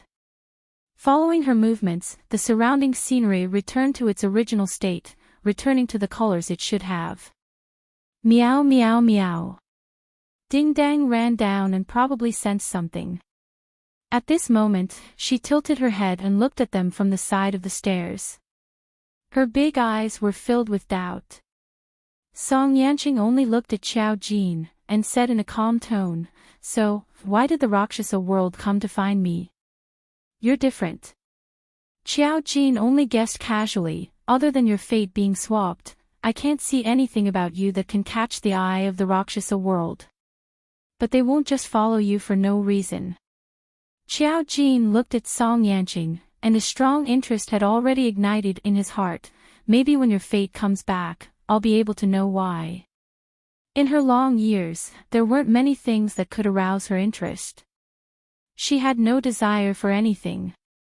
Even if power and money were at her fingertips, those were too superfluous to her. Song Yanqing saw the interest in her eyes, and his heart trembled as he thought of what she had said just now. In the years that you existed, the corner of his lips curled into a probing smile, you give me the feeling that you've existed for a long time. Not too long. If one excluded the 10,000 years of history, Qiao Jin's real existence hadn't been long. She was the most talented array master in that era. And now it was the modern world, far from her civilized world. Even the history of mankind could only be traced back to a few thousand years ago. Something must have happened back then. With her disappearance, everything was covered up. However, the existence of spiritual reader had always existed for a long time. Song Yanqing lowered his eyes and said his thoughts, sometimes you give me a very contradictory feeling. You're like a powerful child, but you have a mature side. However, many things are very immature. It was like a person who didn't fit in and was slowly integrating into this world. He didn't know where this feeling came from. Qiao Jin was a little surprised. Song Yanqing was actually right in a sense. Although she had awakened now, she was indeed a soul from 10,000 years ago. She was now accepting everything in the modern world. Because her future was unfolding in this world, she had to learn to accept and get used to it. There were many things that were still being investigated, but she did indeed possess that period of civilization. She knew many things that others didn't know, and even existences that these people couldn't imagine. Thinking of this, Qiao Jin smiled faintly. You can say that, but I'm not going to tell you why. She is very straightforward. Song Yanqing's eyebrows overflow with a gentle smile. I think one day you will tell me. Qiao Jin, maybe. Song Yanqing knew that Qiao Jin wouldn't say anything, so he wouldn't delve into this question. He only continued the topic from before and asked, you said that the Rakshasa world is both protecting me and scheming against me. Qiao Jin nodded. The reason they protect you is to ensure that nothing happens to you. They have a plan for you. Before this plan succeeds, they have to protect you. Song Yanqing's life providence hadn't returned yet, so he didn't know what the Rakshasa world was plotting. However, the Rakshasa world couldn't come to this world. They could only use their believers, demonized spiritual readers.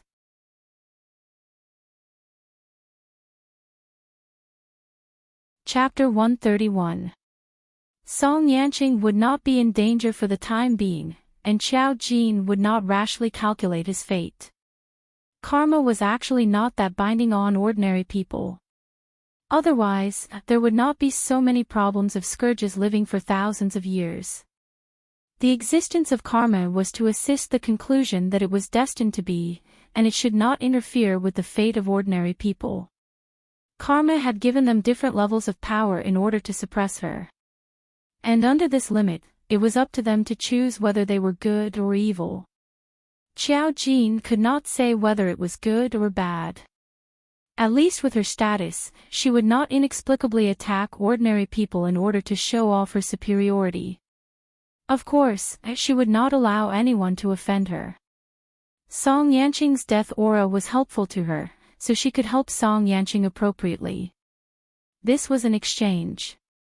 Song Yanqing walked out with her, and he asked one last question, the Rakshasa world will not hinder you, right? Qiao Jin nodded.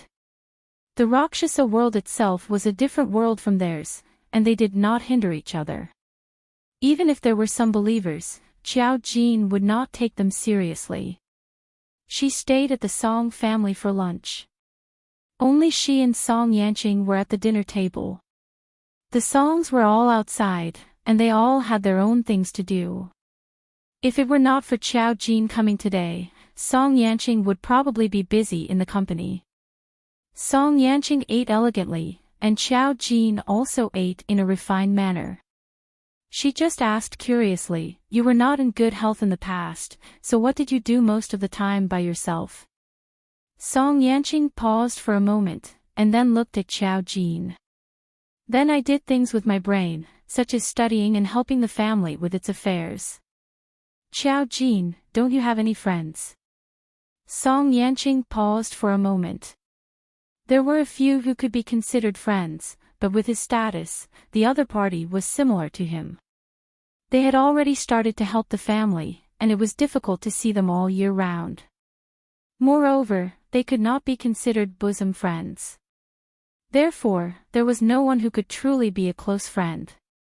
There was also Dan by his side to protect him, but Dan's status was different from his, so Dan treated him with utmost respect. From beginning to end, Song Yanqing could be considered to be alone.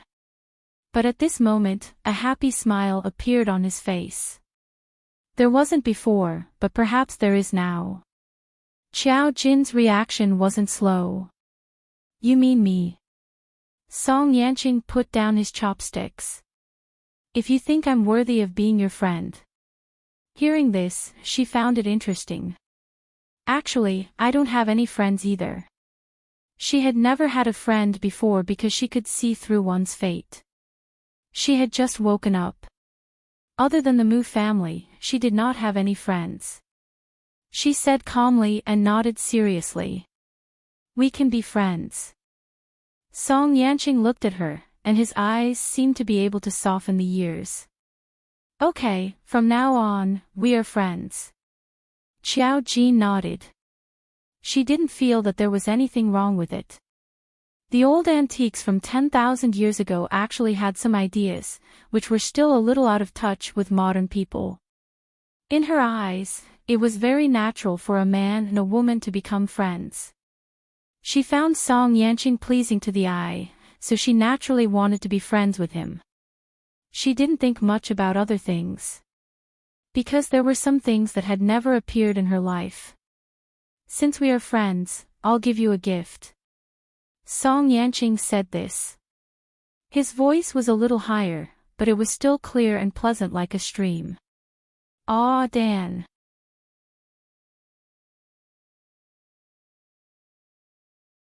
Chapter 132. Pei walked in from outside the door. He had a good relationship with Song Yanqing, unlike the bodyguard and the young master. However, the rules of the Song family were strict. When Song Yanqing was eating, he usually stayed outside. Today, Xiao Jin was here, so he didn't stay inside. Hearing the young master's call, he immediately came in and said respectfully, "Young master, what's the matter?" Song Yanqing said, "There is a wooden box on the desk in my bedroom. Take it down." Pei seemed to know what it was. When he heard Song Yanqing say so, he was a little surprised. However, he didn't ask anything and went to take it. Xiao Jin frowned. "What gift?" Song Yanqing smiled and said, "You should like it." Pei quickly took it down and put it on the table. Then, he went out. It was a heavy wooden box with complicated patterns painted on it. At first glance, it was expensive. Song Yanqing opened the box. Inside was a book. This book looked a little old. The packaging on the outside was exquisite. The thick leather cover was like a paper shell. On it were the words "Ancient Ruins." These words were written in an ancient style. It was a very thick book. Song Yanqing took it out and handed it to Xiao Jin. "Since I learned about what my father said, I have been very curious about these things. I have been looking for news everywhere. I accidentally learned about the modern version of this ancient book from someone else.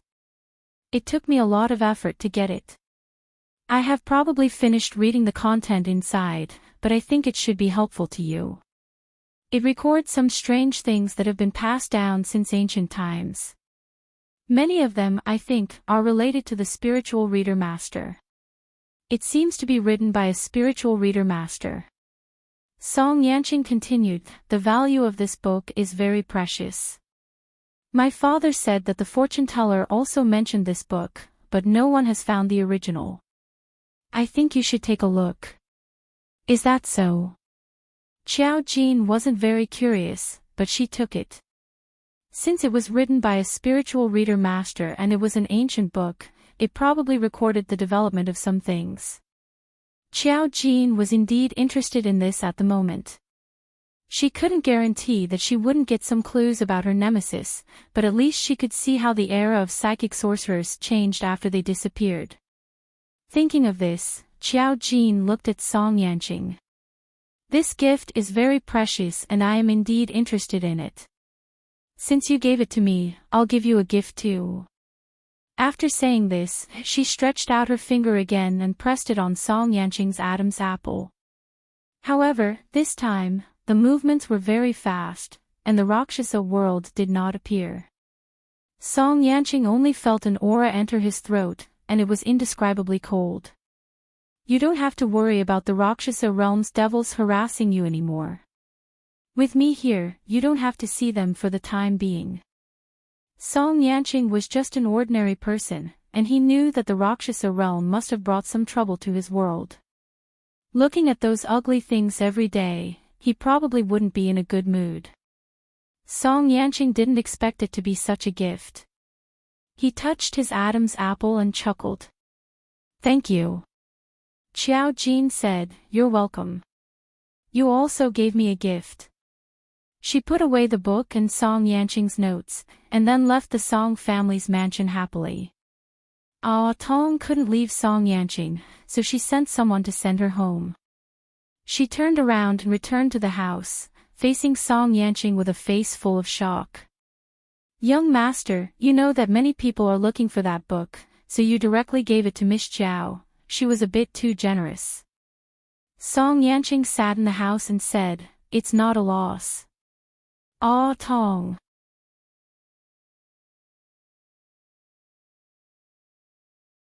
Chapter 133. Qiao Jin returned home with the book Song Yanqing gave him. It was indeed quite interesting. This book recorded the vicissitudes of life in just 100 years from the perspective of a psychic. It was about 1,000 years from now. The ancient book had been refurbished by the author. Many of the contents were strange stories and traces of the existence of other psychic.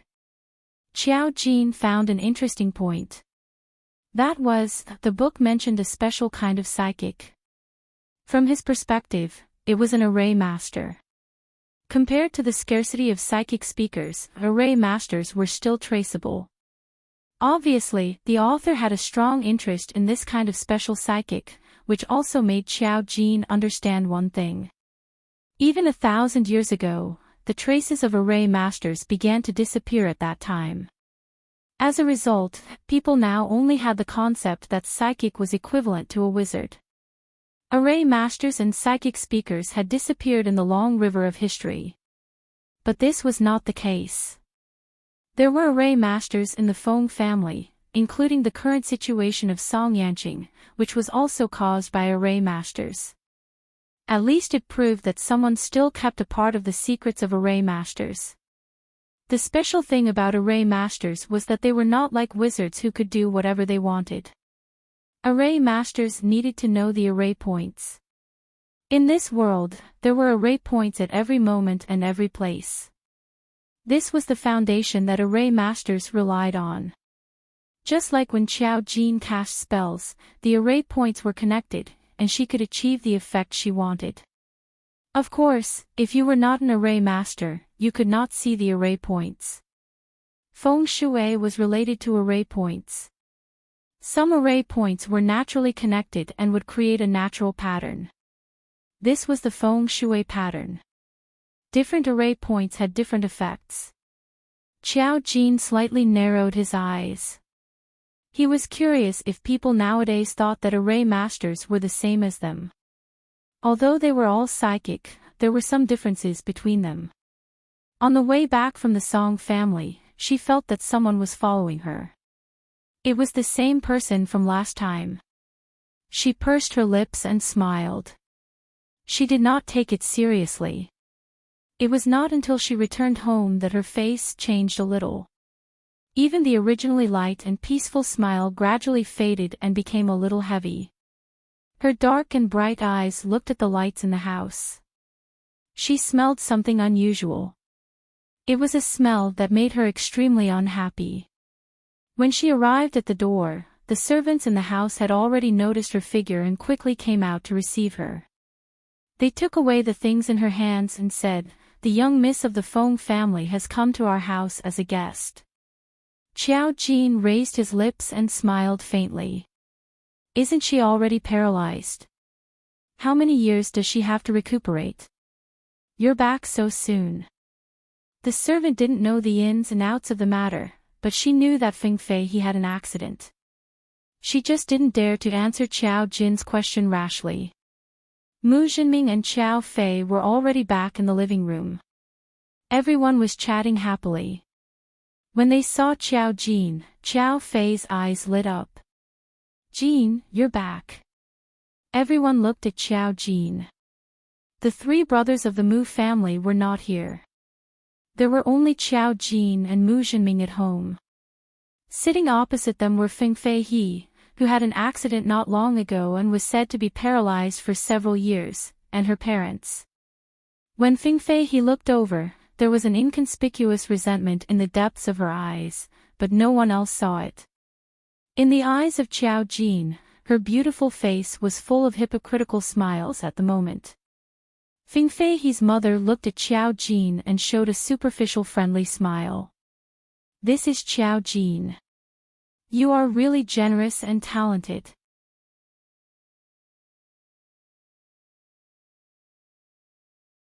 Chapter 134. These words were a bit interesting. Mu Jinming frowned. Those who were well informed would know about Qiao Jin's matter. At this moment, Xia Jihua's words clearly had a hidden meaning, but Qiao Fei couldn't understand it. She was silly and sweet. She really thought that others were praising her daughter. She couldn't help but say, "Fortunately, Feihe is still beautiful." She was just being modest, and Xia Jihua's expression looked a little smug. "Qiao Fei, I just casually said something and you're panting." His own daughter was loved by his own family. Even if Qiao Jin's appearance was not as exquisite as Feng Fei he's, Qiao Fei still felt that his daughter looked more elegant than Feng Fei he. Qiao Jin's appearance was not necessarily worse than Feng Fei he's, especially her temperament, which was transparent and superior. Feng Fei he's appearance was too exquisite. When she was expressionless, she looked like a mannequin. She only looked good on the surface. It was not good to continue. Feng Yongshi also looked at Qiao Jin with a meaningful look. "Qiao Jin and our family's Feihe are classmates, right?" As soon as his voice fell, Qiao Jin said faintly, "It's just the same school. I'm not familiar with it." Qiao Jin didn't give face. After saying this, she looked at Feng Fei he with interest. "I heard that Miss Feng had a serious accident and had to lie in bed for several years. Now it seems that some rumors are just rumors." As soon as these words came out, the expressions of the three members of the Feng family were a little stiff. Xia Jihua quickly said, "It's all nonsense outside. It's just a small car accident. It's not that serious." Whether it was that serious or not, they should know in their hearts. At the time, Mizuchu went to see Feng Fei he and the Mu family. She was lying in bed and couldn't even speak. Only a few days later, she could get out of bed. Such an incredible thing. I believe that Mu Jinming was suspicious. However, this would make Feng Fei he look really good, and no one would suspect anything else. Qiao Jin nodded and stopped talking. Feng Fei he looked at Qiao Jin and suppressed the dissatisfaction in her eyes. She smiled and said, "This time, other than thanking uncle and auntie for their care, I also want to formally invite Miss Qiao and your brothers to my birthday party." As she spoke, she placed her hand on the back of her mother's hand, looking haggard after recovering from an illness. "This incident has frightened my parents. Since it's my birthday, let's take this opportunity to wash away the bad luck. Also, thank you for your concern." Qiao Fei answered without hesitation, "Of course we will come to your birthday party." Feng Fei he looked at Qiao Jin with anticipation. "Miss Qiao, will you come?" Qiao Jin and Feng Fei he were not familiar with each other. Logically speaking, there was no reason for him to go. However, the Mu family and Feng Yongshi had a cooperation, so it was normal for Mu Jinming to bring his children there. Mu Jinming and Qiao Fei also looked at Qiao Jin. Although they all wanted to go, they had to see Qiao Jin's intention. Unexpectedly, Qiao Jin smiled and raised his lips. Okay, I will definitely go. They came with bad intentions. The Feng family probably felt something, so they wanted to lure Qiao Jin to the Feng family. It had to be said that they had some perception. At least there were a lot of people who had a grudge against Feng Fei he. They could lock the target on her and suspect her so quickly. They still had some ability. But it was just suspicion. When they lured him to the Feng family, they would naturally know what happened in the territory of the Array Master. The Feng family was not worried about Feng Fei he, but that someone had mastered the method of borrowing luck to target the Feng family.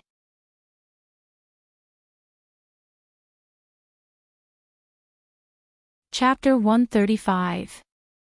Their family itself was not doing glorious things. If they were targeted, there would be a serious backlash. The Feng family's reputation and wealth would all be gone. How could they not be afraid? The Song family could find out that something was wrong with Qiao Jin, and the Feng family would also feel it. Qiao Jin was one of their suspects. This birthday banquet was an excuse. Qiao Jin's promise made Mu Jinming nod slightly. At least he didn't disrespect the Feng family. The Feng family was a partner. Mu Jinming didn't want to see Qiao Jin do anything willful. Of course, even if she didn't agree, Mu Jinming had already thought of an excuse at that moment because Qiao Jin's brain was not right. Now he didn't need to think of an excuse. At least he was relieved. Seeing that Qiao Jin agreed, Qiao Fei also said, "Of course, we will all come. Feihe, don't worry." She smiled like a naive and sweet girl who didn't know anything. Seeing that Qiao Jin agreed, Feng Fei he breathed a sigh of relief. In fact, as long as she stayed in the Mu family, she felt uncomfortable all over her body. It was as if something was peeping at her from the unseen world. It made her feel uncomfortable all over. She also had this feeling in the Feng family's main residence. It was different from the coldness of the Feng family. In the Mu family, it was pure oppression. It seemed that even her thoughts could be seen through. Since Qiao Jin agreed now, Feng Fei he didn't want to stay any longer. She excused herself that she was still not feeling well and left with her parents. After they left, Qiao Fei couldn't hide her words. She asked her husband curiously, "Didn't you say it was very serious? Now I look like I'm alive and kicking." Mu Jinming was a little speechless about her description, but after thinking about it, he also said in a deep voice, "I'm not sure." The Feng family had always been weird. There were many rumors in the business world. Those who competed with the Feng family for business or went against them for so many years didn't end well. The key was that nothing could be seen on the surface. After so many years, it had long been noticed by others, but no one had been able to find out the reason behind it. It could only be attributed to some strange phenomenon. However, no matter how much they thought about it, they couldn't possibly think of it as some fantasy. With the Mu clan's status, they were still unable to come into contact with that kind of world for the time being. Even the Song clan did not know much about it. Mu Jinming looked at Qiao Jin. "What do you think?" Qiao Jin, After a while, she looked a little puzzled. "Jinming, why are you asking me such a strange thing? I'm not familiar with Feng Fei." Maybe Qi Chu didn't see it clearly. Mu Jinming, every time Qiao Jin called his name, Mu Jinming was still not used to it. Qiao Fei was already used to it. She didn't want to think about anything complicated. She suddenly complained, "Will Jinming's father come over next week?" Qiao Jin was interested in the main character of Qiao Fei and Mu Jinming's melodramatic story. Jinming's father. Qiao Fei, yes, he's your grandfather. Qiao Jin nodded. Anyone who comes is a guest. You guys treat him well. Mu Jinming, Qiao Fei, grandfather, do you understand what grandfather means? Mu Jinming's father was full of resentment when he was pushed out of the country. If he came back and saw Qiao Jin, he would probably have high blood pressure, right? Qiao Fei suddenly felt a little worried. Seeing that Qiao Jin was about to leave, Mu Jinming's eyes were a little strict. Where did you go this morning?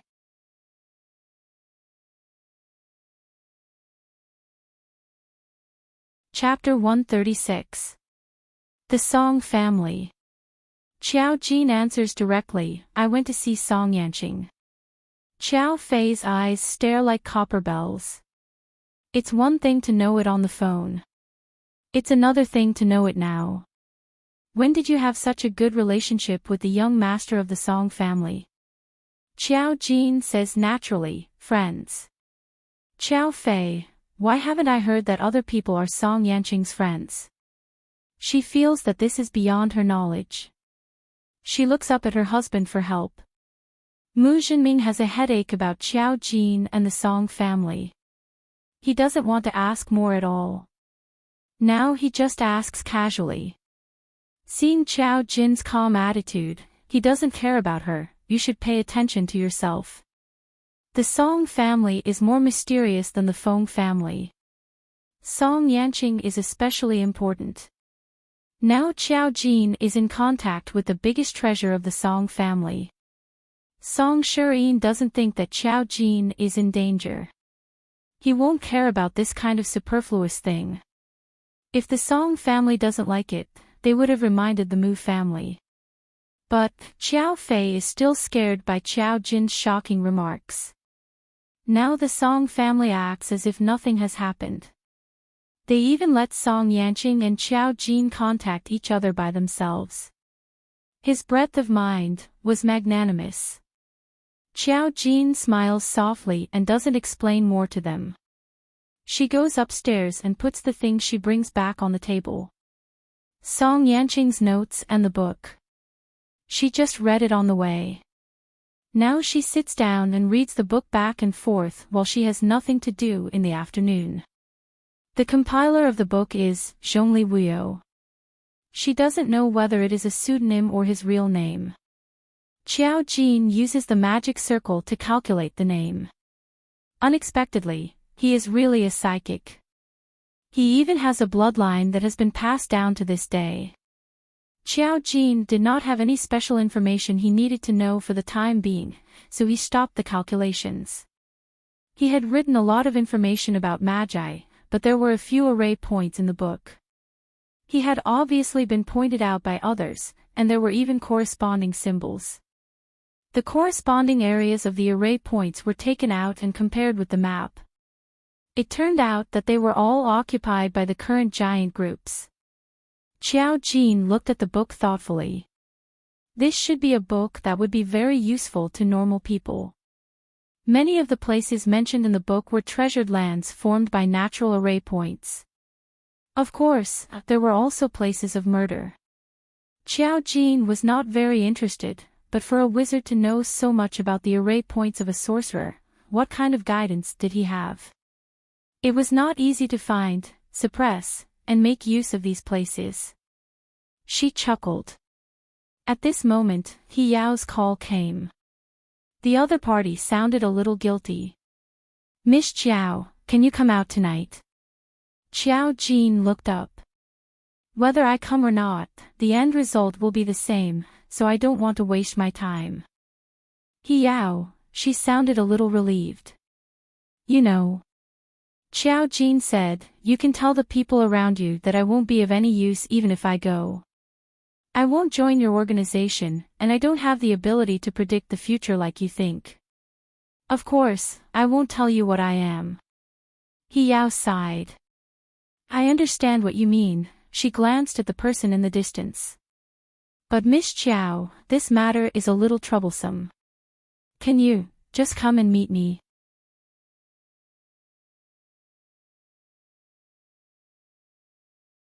Chapter 137. He Yao had been interrogated by the spirit group, and with Yu Xie's report, Qiao Jin's matter could not be kept a secret. Indeed, just as Qiao Jin said, the spirit group was helpless against Qiao Jin. They investigated Qiao Jin's information but could not find any clues. The fact that she was a psychic was confirmed, but the ability to foresee was very tempting. Even if Qiao Jin did not want to be involved, it did not mean that no one coveted her. The headquarters sent people to investigate Qiao Jin's matter. Generally, when the spirit group found a psychic or demonized psychic, they would be dealt with. Ordinary psychic with abilities would be recruited into the group. Those who were unwilling would be monitored by the spirit group. After all, they were too much of a threat to ordinary people. Of course, very few people could endure the constant monitoring and would eventually join the spirit group. Only a few could ignore the monitoring and live like ordinary people. As for Qiao Jin, if she was unwilling to join, the Mu family would be affected. Of course, Qiao Jin did not care about this, because that kind of monitoring was too laughable for her. But when she heard He Yao's words, she hesitated for a moment, and finally said slowly, "Okay, then I'll come out once." She spent an entire afternoon reading this book, so she could go out and rest. When she went down, it was already dinner time. Qiao Fei was sitting at the dining table when he saw Qiao Jin coming down. He said happily, "Jin, you're here on time, it's time to eat." Qiao Jin shook her head and said, "I won't eat, I have something to do." Qiao Fei was surprised, "What are you going to do?" Qiao Jin, "Disco." Qiao Fei. With this sentence, Qiao Fei felt that he was going to have a heart attack. "You're going to disco? Why are you?" Before he could finish speaking, Qiao Jin said, "I'm joking, someone asked me out for dinner." Qiao Fei. Although Qiao Jin explained in time, Qiao Fei still didn't believe him. "Who asked you out for dinner?" Song Yanqing. It was no wonder that she dared to make such a guess. After all, the only friend that Qiao Jin had mentioned was Song Yanqing. Other than that, Qiao Fei couldn't think of anyone else who could directly ask Qiao Jin out. Qiao Jin, just one person. He Yao's identity was special, so it wasn't appropriate for him to reveal it. Qiao Fei, you're talking as if you've never met a human being before. Even so, she couldn't stop Qiao Jin if he wanted to go out. She just complained, "Mom went to Sakura Island, and I haven't shown you the things I brought for you." Qiao Jin smiled and said, "You can show me when I'm back. I'll be back soon." Qiao Fei looked at her. "Then you have to wait for a while. Your big brother is going on a business trip again. He's flying out tonight. Let your big brother send you there." Qiao Jin raised his eyebrows. At this moment, Mu Qiji also came down in a well-ironed suit. He even casually put on his tie. His movements were suave and elegant. Qiao Fei immediately said, "Qiji, your sister is going out. If you're going to the airport, see if you can give her a ride." At the same time, Kong Kong's friends weren't shameful at all. Mu Qiji looked at Qiao Jin with disapproval in his eyes. "Why are you going out again?" Qiao Jin said concisely with a familiar excuse. "Disco." Mu Qiji, Qiao Jin was very rebellious, and not just any kind of rebellious. Not long after the family meeting, she started to rebel.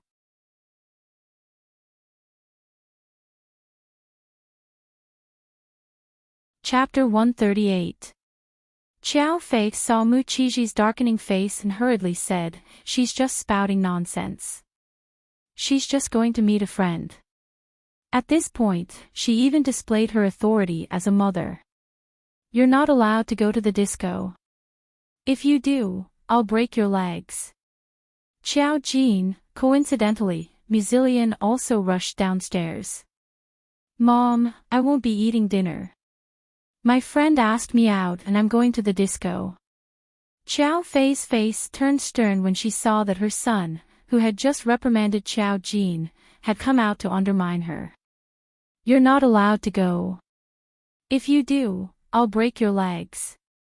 Muzillion, he looked around and saw that Muchiji had not left. He felt a little guilty. However, he looked at Xiao Fei blankly. Why? I'm just going to have fun. I won't do anything rash. Mom, you know me.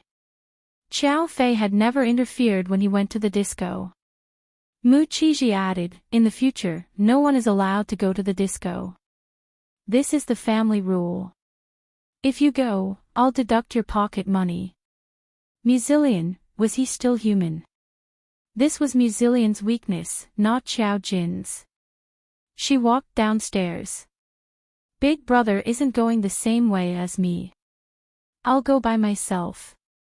Muzillion looked at Xiao Jin with bulging eyes and then asked Xiao Fei, where is she going?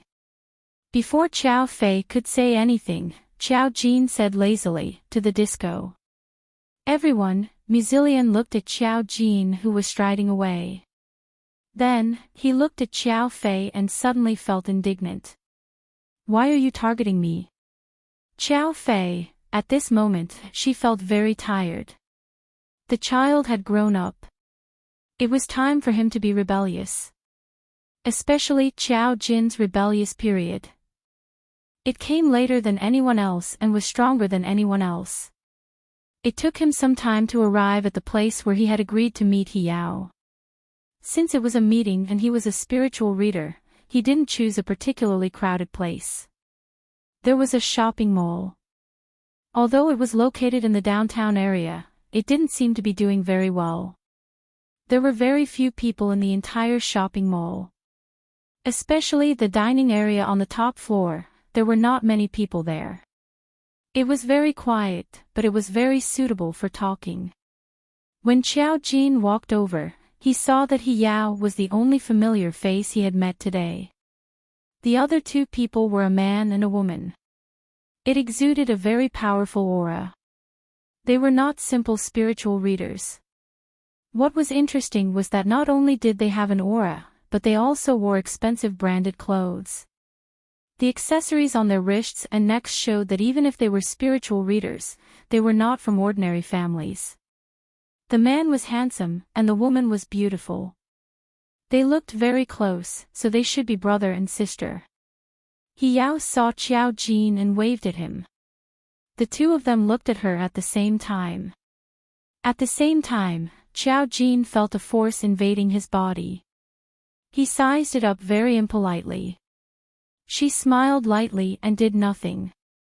The force only invaded Xiao Jin's body for a second before it was blocked by a powerful backlash.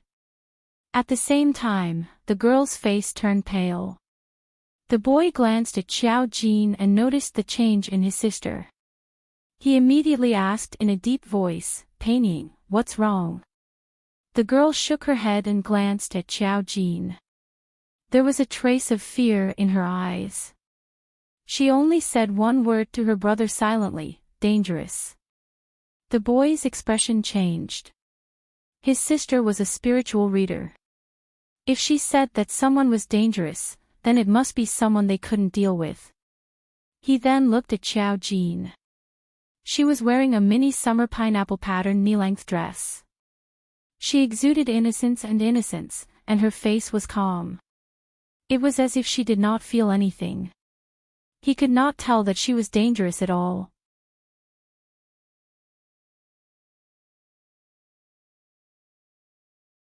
Chapter 139. She looked like the daughter of a wealthy family who had gone out to play. She exuded a kind of peace that was incompatible with a spiritual reader. Xiao Jin walked in front of them and sat down without waiting for them to speak. The table was rectangular, and He Yao and the two people on the opposite sides sat together, while she sat alone on the other side. She put her hand on the table and smiled, "Hello, I'm Xiao Jin." Although they knew Xiao Jin's identity, they still nodded when they saw Qiao Jin being polite. "Hello, I'm Zhongli Shiyu." The girl looked even more timid. "Hello, I'm Zhongli Panying." Qiao Jin gave her a very dangerous feeling. Only stupid people would directly provoke dangerous people. Although they came from the spirit group, Qiao Jin gave her such a dangerous feeling. She didn't dare to provoke Qiao Jin. In a way, it was quite wise. Qiao Jin heard their names and was a little surprised, the Zhongli family. She had just finished reading a book written by a member of the Zhongli family and calculated that he had descendants in the world. She didn't expect that someone from the Zhongli family would appear so coincidentally. He Yao was also a little surprised. "You know about the Zhongli family?" If spiritual readers had a history, then the Zhongli family was undoubtedly an aristocratic family with an inheritance in the world of spiritual readers. There was a particularly strange thing about the Zhongli family. Every generation that was born in their family would at least have a spiritual reader. Their family was also one of the few families that allowed ordinary people to know about spiritual readers. Therefore, the Zhongli family was quite famous in the world of spiritual readers. Qiao Jin seemed to be an outsider, but He Yao felt that Qiao Jin should know some information. Now that she even knew about the Zhongli family, she had some expectations in her heart. Qiao Jin slowly shook her head. "I don't know, I just found out." Zhongli Panying knew that Qiao Jin was in danger, but seeing that Qiao Jin's performance was very calm, she opened her eyes and asked her curiously, "Where did you find out about our Zhongli clan?" Ordinary people would not know what kind of existence the Zhongli family was. They would only think of them as an ordinary merchant family. If Qiao Jin was a spiritual reader who had suddenly appeared, then he shouldn't have known this information. "I learned of it by chance. It's not very detailed." Qiao Jin gave a simple explanation. He looked at the two of them and said, "It's not appropriate for us to talk about this matter. Why don't you say what you want to say?" Zhongli Panying and Zhongli Shiyu looked at each other. Finally, Zhongli Shiyu spoke. He took out a document from his clothes. "He Yao told us about you, so we'll get straight to the point. We were sent by the spirit group to recruit you. We want to know if your ability suddenly appeared or if it had always been there." Of course, they already knew the answer in their hearts. If it had always been there, Qiao Jin would not have committed suicide. It was obvious that after the suicide, he was stimulated and his ability appeared. Qiao Jin raised his lips. "Do I have to tell you?" Her attitude, to be honest, was not very cooperative. He Yao had always known that Qiao Jin would be difficult to deal with, but the spirit group was not an ordinary organization. If they were to clash head-on, Qiao Jin might be able to deal with one or two spiritualists, but would she be able to deal with a large group? Zhongli Shiyu knew that Qiao Jin was dangerous. He had also seen many spiritual readers like Qiao Jin who were very arrogant when they had the ability. At this moment, his expression was relatively gentle. "We just want to know some basic information. This will be good for you."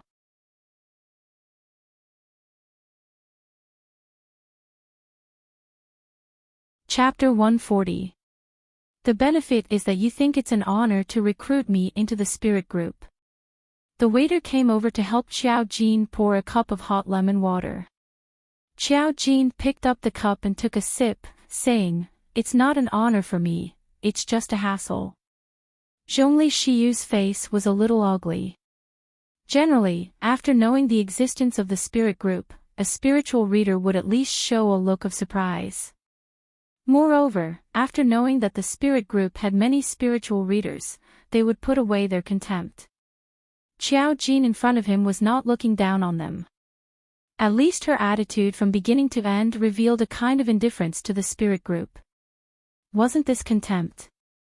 The spirit group was originally established by his ancestors. Zhongli Shiyu could not bear to see its existence belittled. At this time, he frowned slightly and slowly said, "If you think it's troublesome, Miss Qiao, we can only tell you very clearly that if you don't choose to join, it will be more troublesome.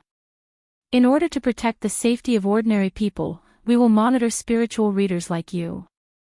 If you think it doesn't matter, then you cannot join the spirit group." Originally, he thought that Xiao Jin would at least feel a little offended. Unexpectedly, she shrugged indifferently, "Up to you. If you have the ability to monitor, then monitor." Zhongli Shiyu opened his mouth and wanted to say something, but Zhongli Peining reached out and pulled her brother's sleeve. She was a detection spiritual reader and her perception was also very strong. She felt that if Zhongli Shiyu continued to speak, it might anger the spiritual reader in front of him. She knew her brother's temper and only whispered, "Brother, if she doesn't want to join, then forget it." In the past, there were spiritual readers who did not join the spirit group. This society was still free. As long as the other party did not do anything that violated the rules, they had no way to force the other party. Zhongli Shiyu faintly pursed his lips. No matter why, he was a little unhappy with Xiao Jin's attitude. He Yao knew that these two were from the Zhongli family and were naturally arrogant. Zhongli Peining was slightly better, but Zhongli Shiyu was already a core member of the spirit group headquarters at such a young age. He might be provoked by Xiao Jin's attitude. She immediately said, "If Miss Xiao doesn't mind, then let's forget about this matter." Zhongli Shiyu only looked at Xiao Jin. Joining or not is one's freedom. If Miss Xiao doesn't care about our surveillance, we naturally won't force her. However, shouldn't Miss Xiao explain that Team 3, which is team leader He Yao's team, captured 2 demonized psychic masters' spirit seeds that disappeared? And when these 2 things happened, you were nearby. What does this have to do with me? Xiao Jin looked incredulous. What do you think I did? She did it, but they couldn't find any evidence. They originally had suspicions. Now that Xiao Jin directly denied it, they couldn't continue to ask. The main thing was that this deep-rooted thought was in her mind. Xiao Jin already had the ability to predict. If she could still seize a spirit seed, then what could the spirit seed be used for? Why did it have to be a demonized psychic master? Zhongli Shiyu took a deep look at Xiao Jin. "I hope that Miss Xiao won't do anything that will hinder the safety of ordinary people. It's already not easy to maintain a peaceful situation in this society. We also won't allow anyone to destroy it. Of course, I understand your hard work." Xiao Jin nodded. Her attitude towards every word that Zhongli Shiyu said was very indifferent. She wasn't angry, nor did she explain.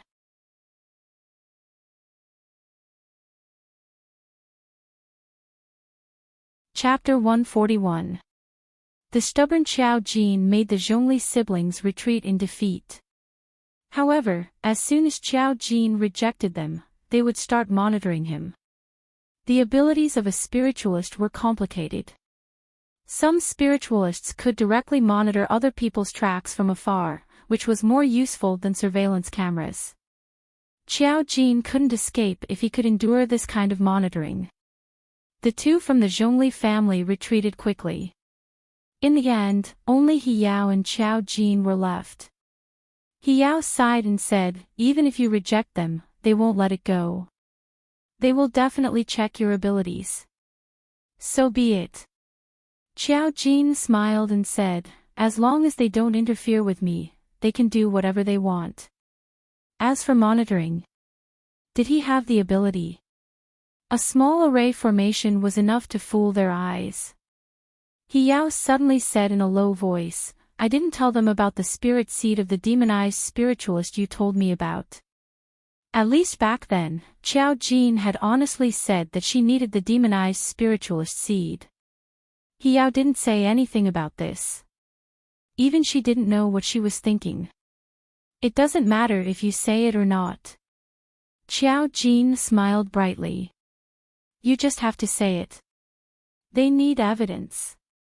He Yao, yes, who could prove that Xiao Jin had said this?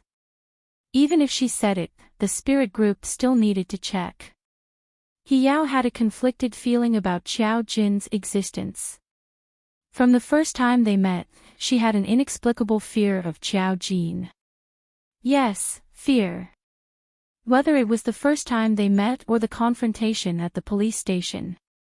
Yao always felt that Qiao Jin wasn't on the same level as her. Therefore, she subconsciously wouldn't do anything to go against Qiao Jin. Qiao Jin stood up and said, "Anyway, thank you. I'll treat you to this meal."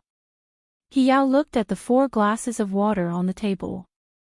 She didn't even know if the restaurant would accept money. However, Qiao Jin still took 100 yuan and left. Yao thought for a moment, then packed a basket of braised food from the store and brought it back. "Forget it, I'll just treat it as supper for the people in the group." On the way home, Qiao Jin felt that the surveillance had begun, but she didn't care at all. The surveillance would only target her and not the Mu family. However, as long as they were in the Mu clan, they would not be able to sense anything. Even if they had doubts in their hearts, they would not come to find trouble with Qiao Jin. This was because they also understood that a person whom they did not understand and even found mysterious had the ability to prevent them from spying on him.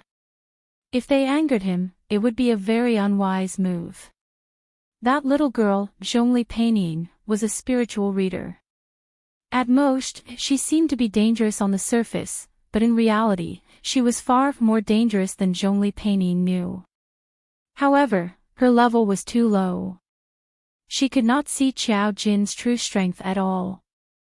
This meeting was very short. Qiao Fei saw that Qiao Jin came back quickly and was relieved.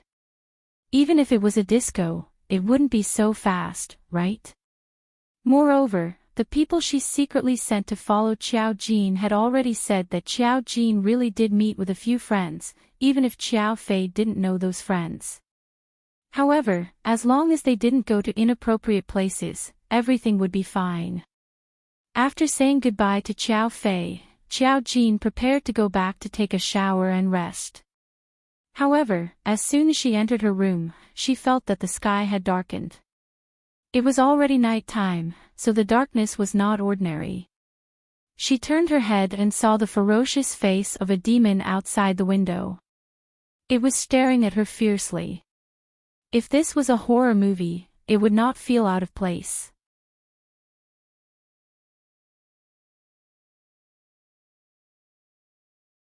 Chapter 142. Because she had blocked Song Yanqing, this group of devils had chased her here in exasperation. Qiao Jin had the demonized spirit seed, so they had a way to let Qiao Jin see them. Qiao Jin lowered her eyes. "Actually, I don't really want to see you. You're too ugly, so annoying." Her voice couldn't be transmitted to the Rakshasa world, but she had a powerful ability to communicate directly. In other words, she didn't even have a channel to communicate with them if she wasn't strong enough. They had something to pursue and were very straightforward about everything. Knowing that it was Qiao Jin who ruined their good deeds, they were full of malice towards Qiao Jin. However, seeing the powerful array protection on her body, they knew that she was not to be trifled with. Even if she was just an ordinary spiritual reader, she still needed to use her mind to seduce them. If the other party's mind was strong, there was basically no chance. Otherwise, how could there be the difference between a decent spiritual reader and a demonized spiritual reader? If they wanted to attack Qiao Jin, they couldn't do it with their ability. However, they were so angry that it aroused Qiao Jin's interest. She pulled a stool and sat by the window, facing the devil, scratching her chin thoughtfully. "I just made him unable to see you. This is a good thing for society. Why are you so angry?" Ordinary people were not worthy of the Rakshasa world's attention to this extent. Was it really what she thought? The devil just flapped its wings and stood outside the window, looking at her coldly. After a while, it suddenly approached the window. For a moment, it seemed to want to come in directly from the window. But it just stood there, allowing Qiao Jin to see every groove on its face, as well as its cruel black eyes. A voice from hell that could make people fall came. It only said 3 words. You will die. The devil's voice could directly make people fall, which was completely different from mind seduction. However, to transmit the voice from the Rakshasa world to this world, it had to pay a huge price. The price was just to say these 3 words. Xiao Jin didn't need to analyze to hear the gnashing of teeth in it, as if Xiao Jin had killed its whole family. She touched a very important interest of the Rakshasa world. This benefit belonged to Song Yanqing. Xiao Jin suddenly said playfully, I'm not happy when you say that. In order not to disappoint you, I've decided to check in front of him every day to let me know if it's what I think it is. She paused and waved at the demon outside the window. She smiled and said, goodbye. In an instant, the demon was like a bubble, disappearing without a trace. The world returned to normal. Xiao Jin touched his chin and took the initiative to send a WeChat message to Song Yanqing. Mr. Song, are you free tomorrow? It was only 9:00 in the evening. Normally, Song Yanqing would not be asleep. However, she was wrong. Song Yanqing went to bed early every day because of his health. He went to bed at 8:00 sharp. He was simply a modern model. Even if there was work to do, he could not be bothered. He didn't see Xiao Jin's message until he woke up at 6:00 the next day. Song Yanqing, he couldn't help but smile. The child's schedule didn't seem to be very good, and he didn't see it. He didn't know if she would think of other things. Song Yanqing, sorry, I go to bed at 8:00 every day. If you have anything in the future, you can call me directly. It was 6:00 in the morning. Song Yanqing put down his phone and was about to wash up. Who knew that as soon as he put down his phone, he heard a WeChat message.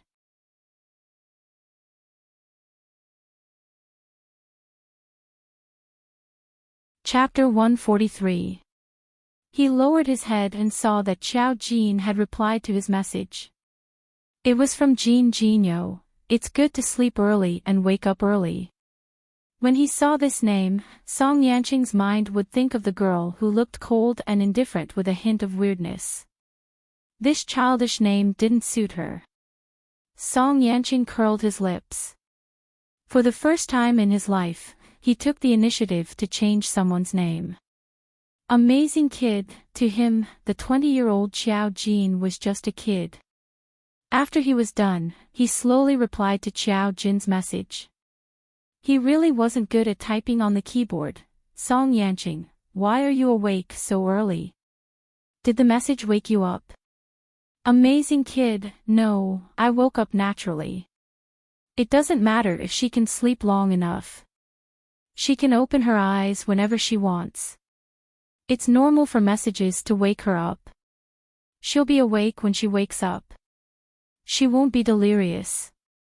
Amazing kid, do you have time recently? Song Yanqing, yes. He was very busy, but there was a limit to how busy he could be. After all, his body didn't allow him to overwork himself. However, it wasn't difficult to meet Xiao Jin when he was free. Amazing kid, I want to know what's wrong with you. Amazing kid, typing is so troublesome. Let's meet and talk. I'll send you a message after class in the afternoon. Song Yanqing, he actually wanted to say that he could send a voice message. However, it was good to see her, so he replied with an okay. Seeing that Xiao Jin didn't reply, he put down his phone and went to wash up. Xiao Jin also got out of bed. She woke up early and had class early.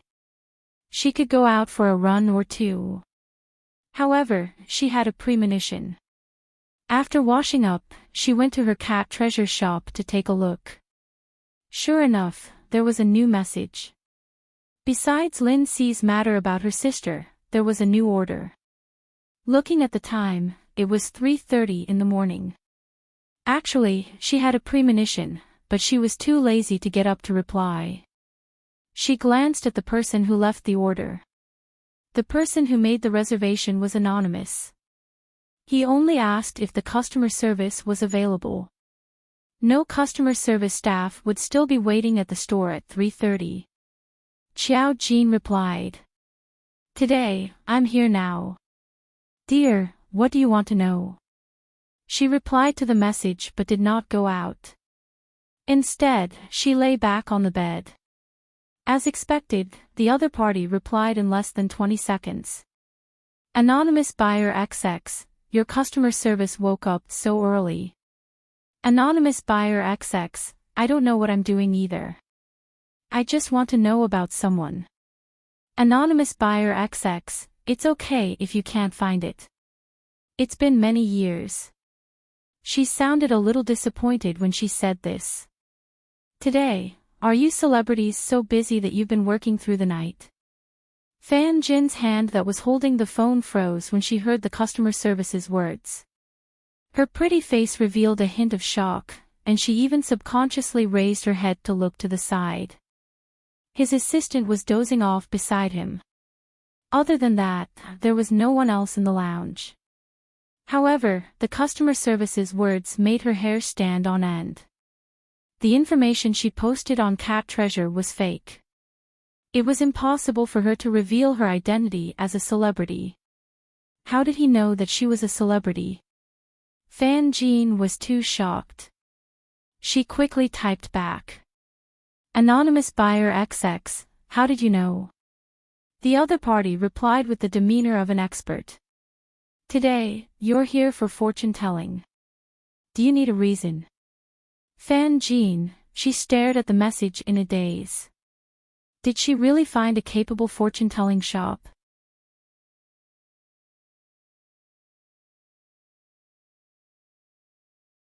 Chapter 144. Fan Jin was a celebrity, and a famous one at that. She wasn't stunningly beautiful, but she was very recognizable. She had acted as the female lead and later entered the film industry.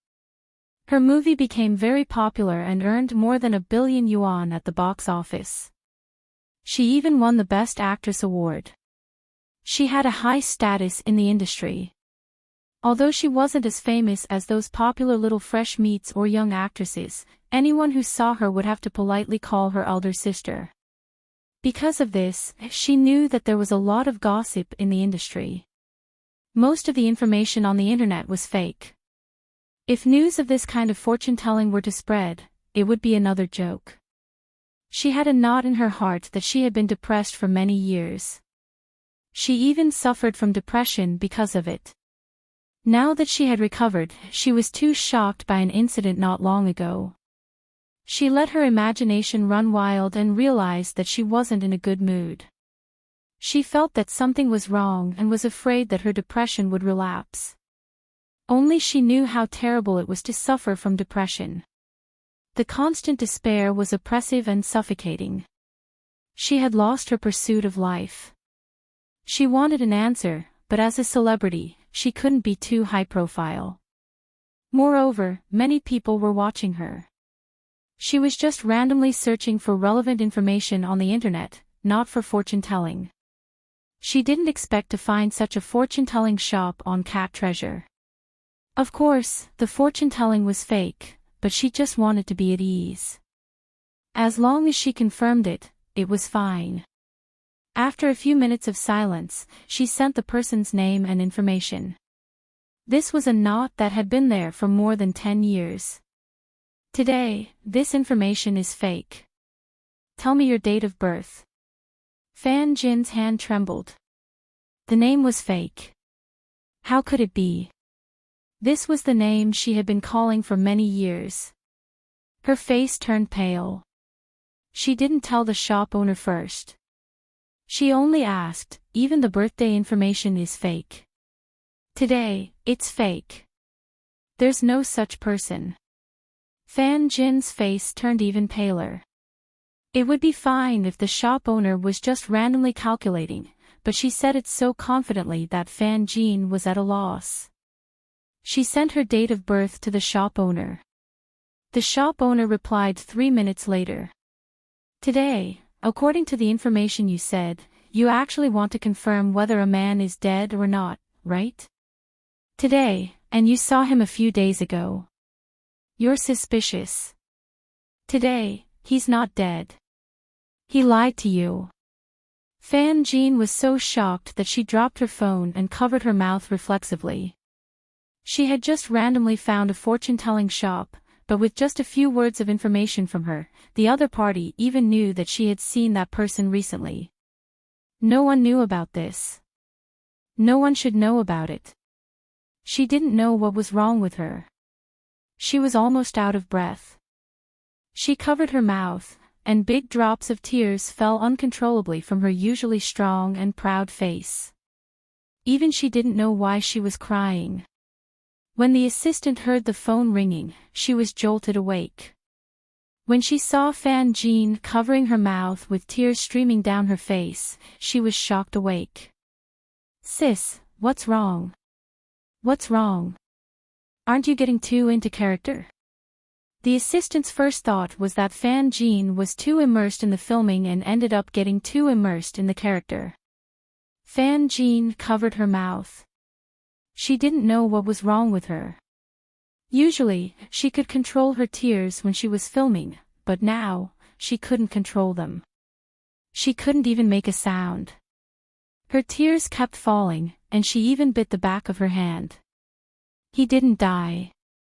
He really didn't die.